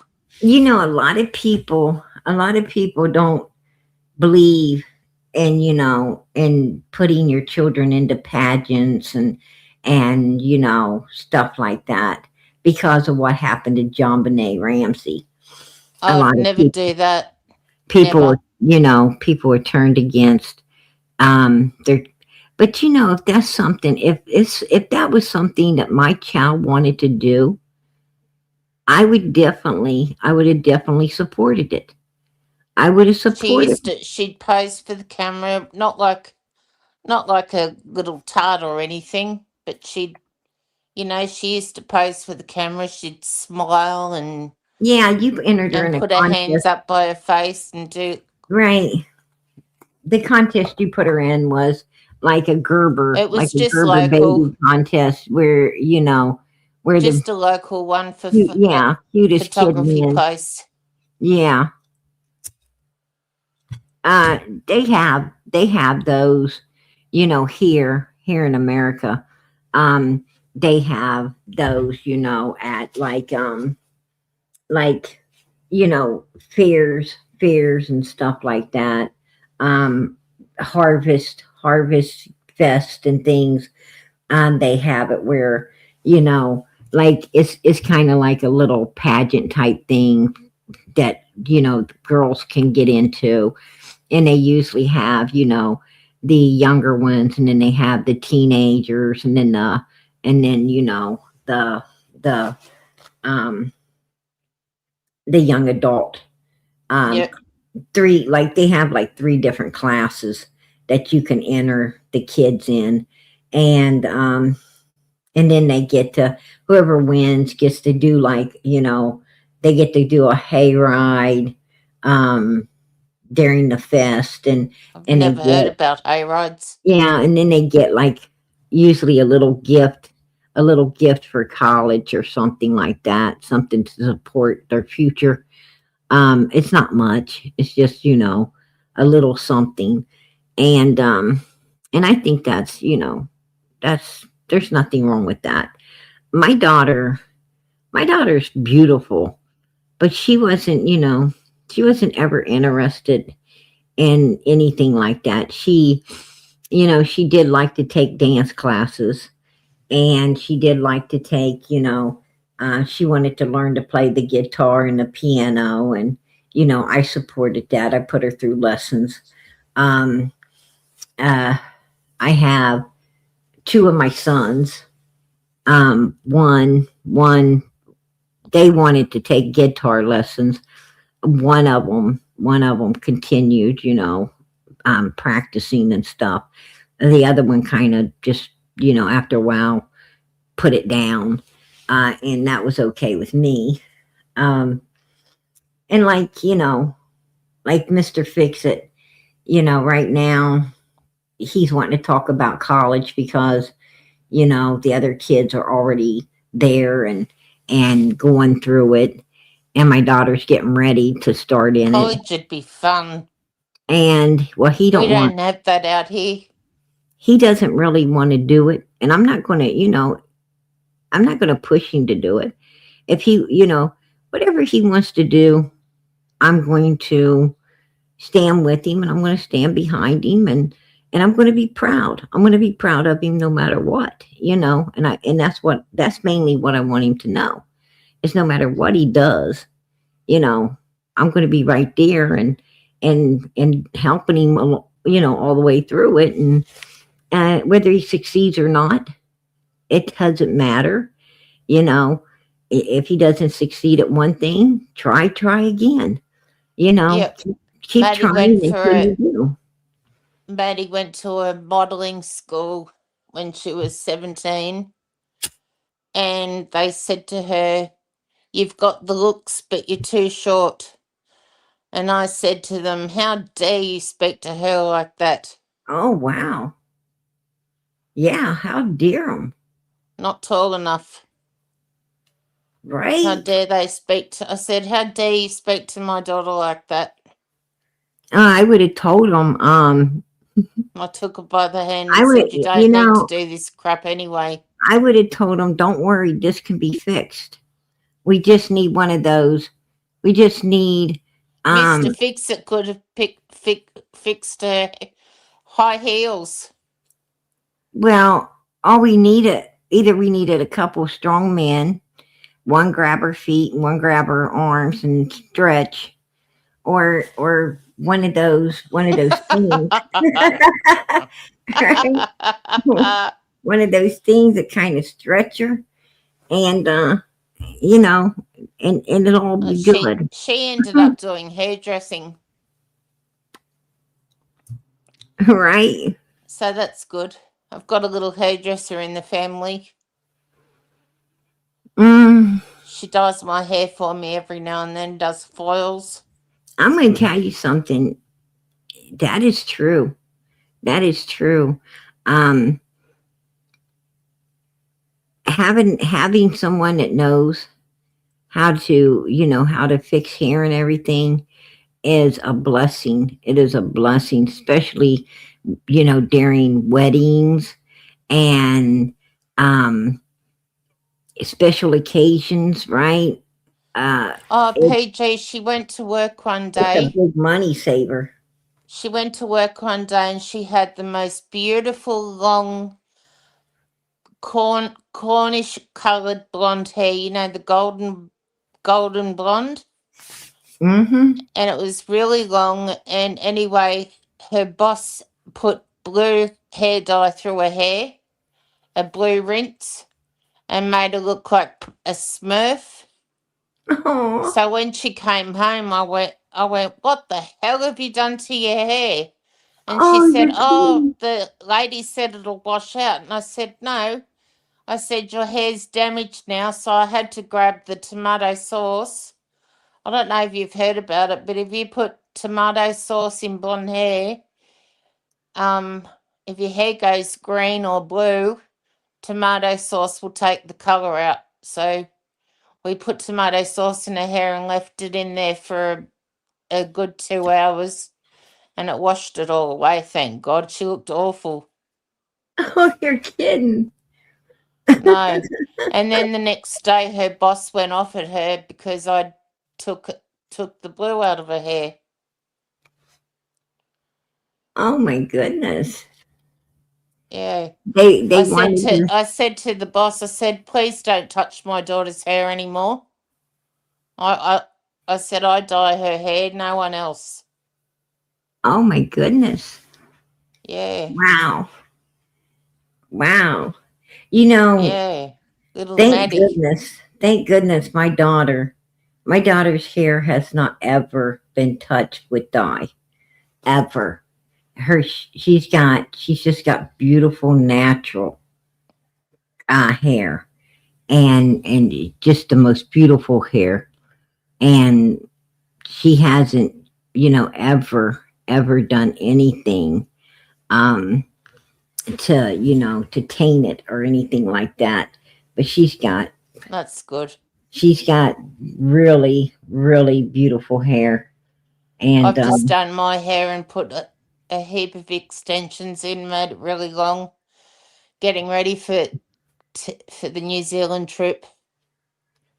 right, right. So I put them in now so that they settle down for a good month, because when you put them in, they look really fake.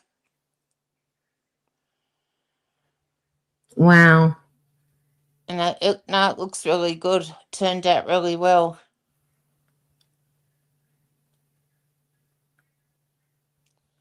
Anyway, I'm going to get off panel. It's probably getting late where you are. It is, and I'm gonna get ready to go out of here too It's 5 because o'clock.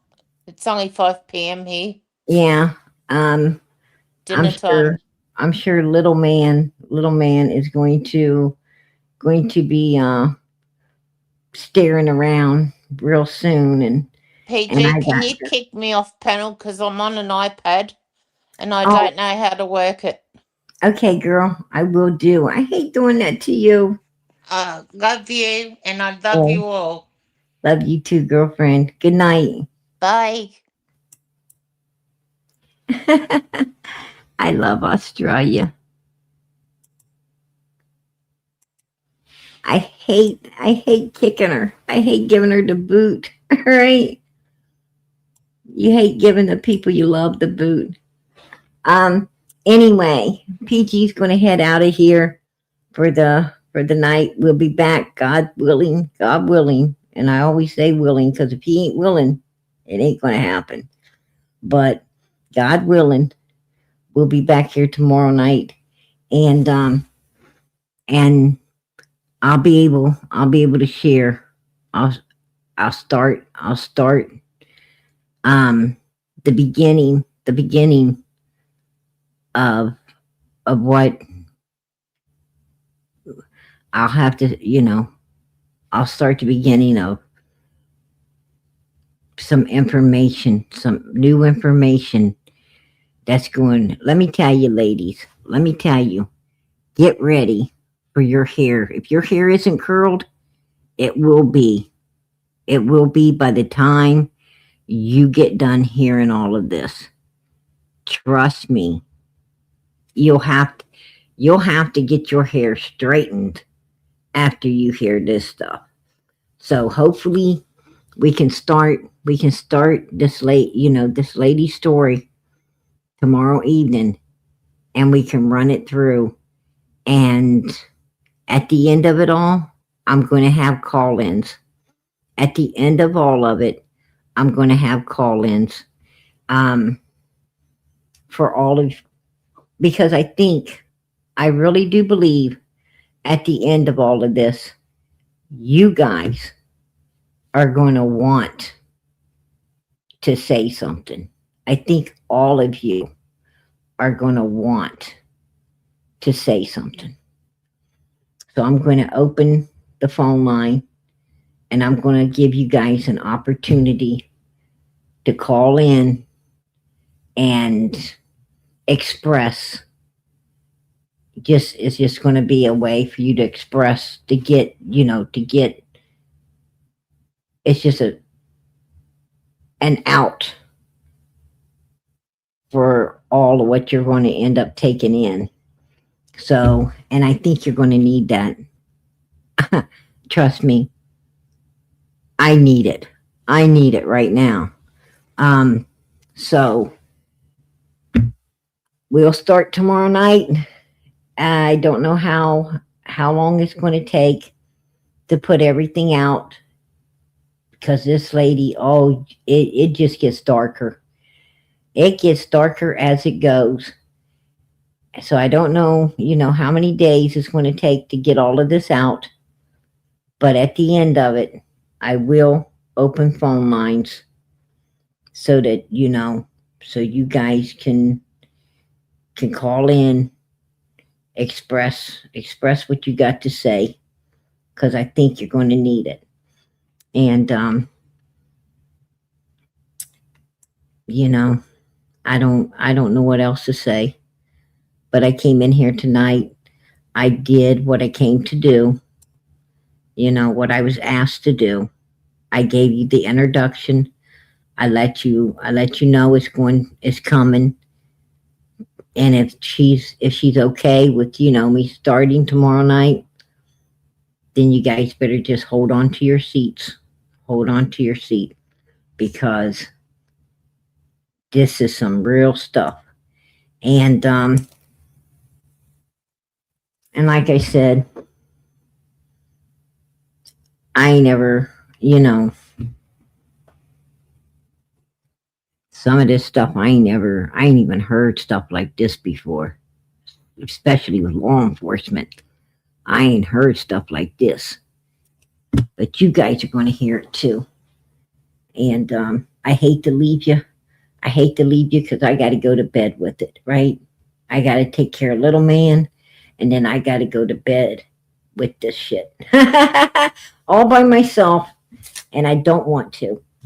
But we'll be back. We'll be back tomorrow night, or maybe earlier. Maybe earlier. She gives me the okay. I might pop up tomorrow afternoon. I might just pop up in the middle of the day and put it out here. You can only contain stuff so long. I'm one of those people, I gotta need to tell. I gotta need to tell. So, and I'm glad she's gonna let me.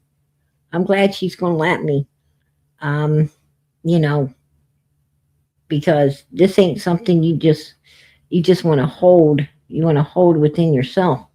And I got questions for law enforcement.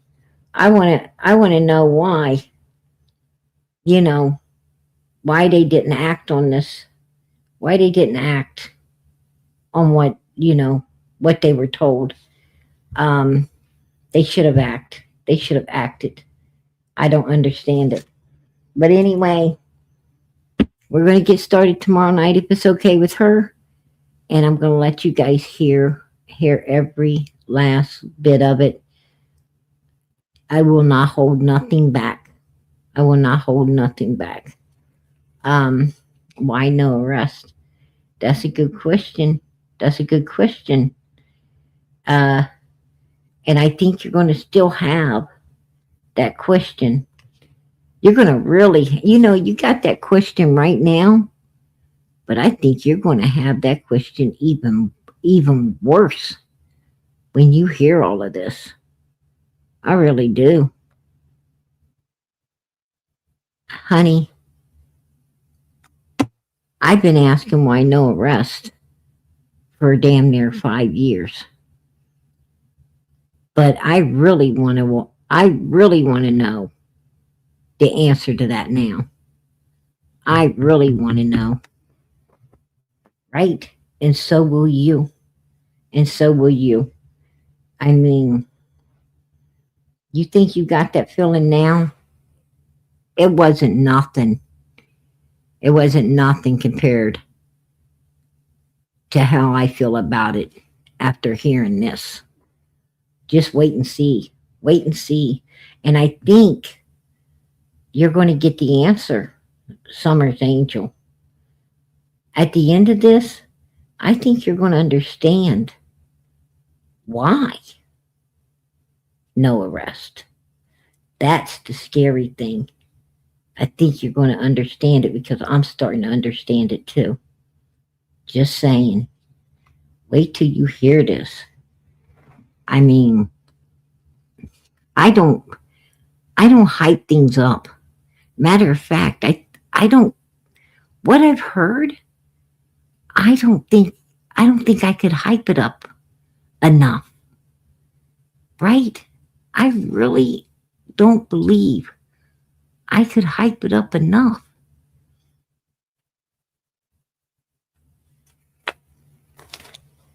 No matter I just couldn't. Wait till you hear it. You're going to be like, oh my, OMG, PG. OMG.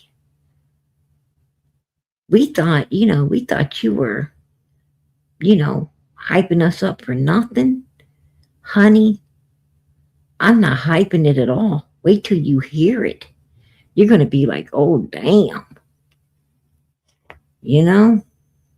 PG was right. This is some insane stuff.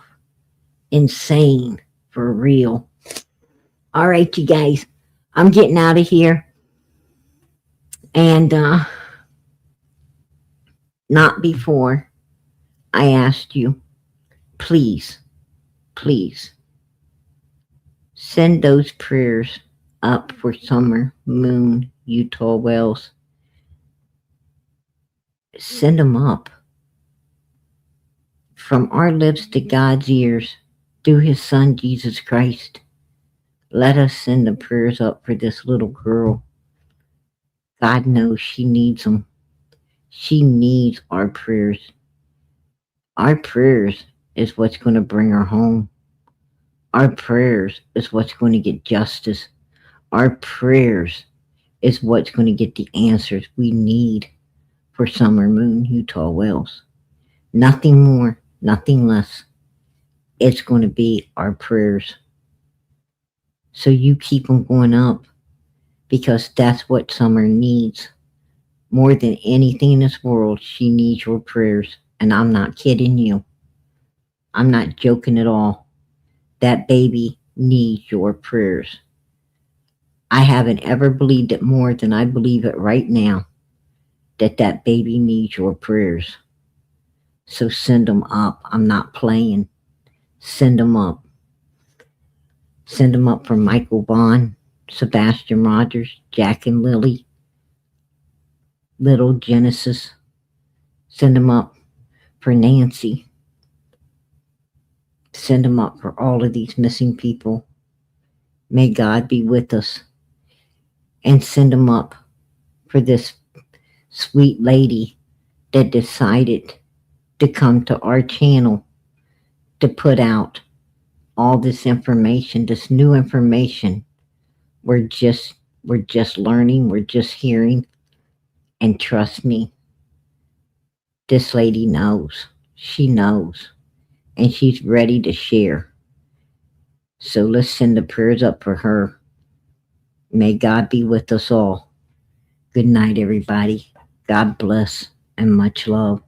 And send prayers up for one another. I seen people in here tonight talking about how bad they need prayers, asking for people to pray for one another. Family that prays together stays together. Send those prayers up. You don't have to know what someone wants. All you have to know is God knows. That's it. God knows. And just let him know that whatever they're needing, you sure are praying that it's received, right?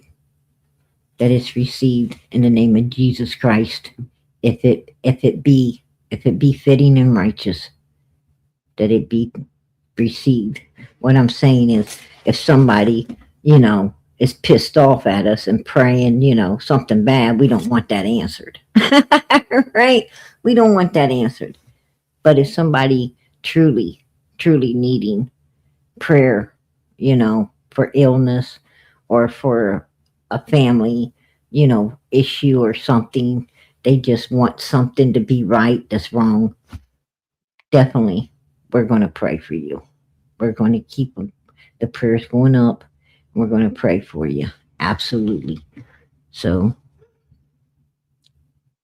just know that God's always with us and everything's going to be all right. That's what you really need to know, is everything's going to be okay. And you know what? If you believe it, it will be, right? Because God loves us. He loved us so much. He sent his only begotten Son so that all of us through his son could have eternal life, and he had to turn his face away. He had to, with what they did to Jesus during that time,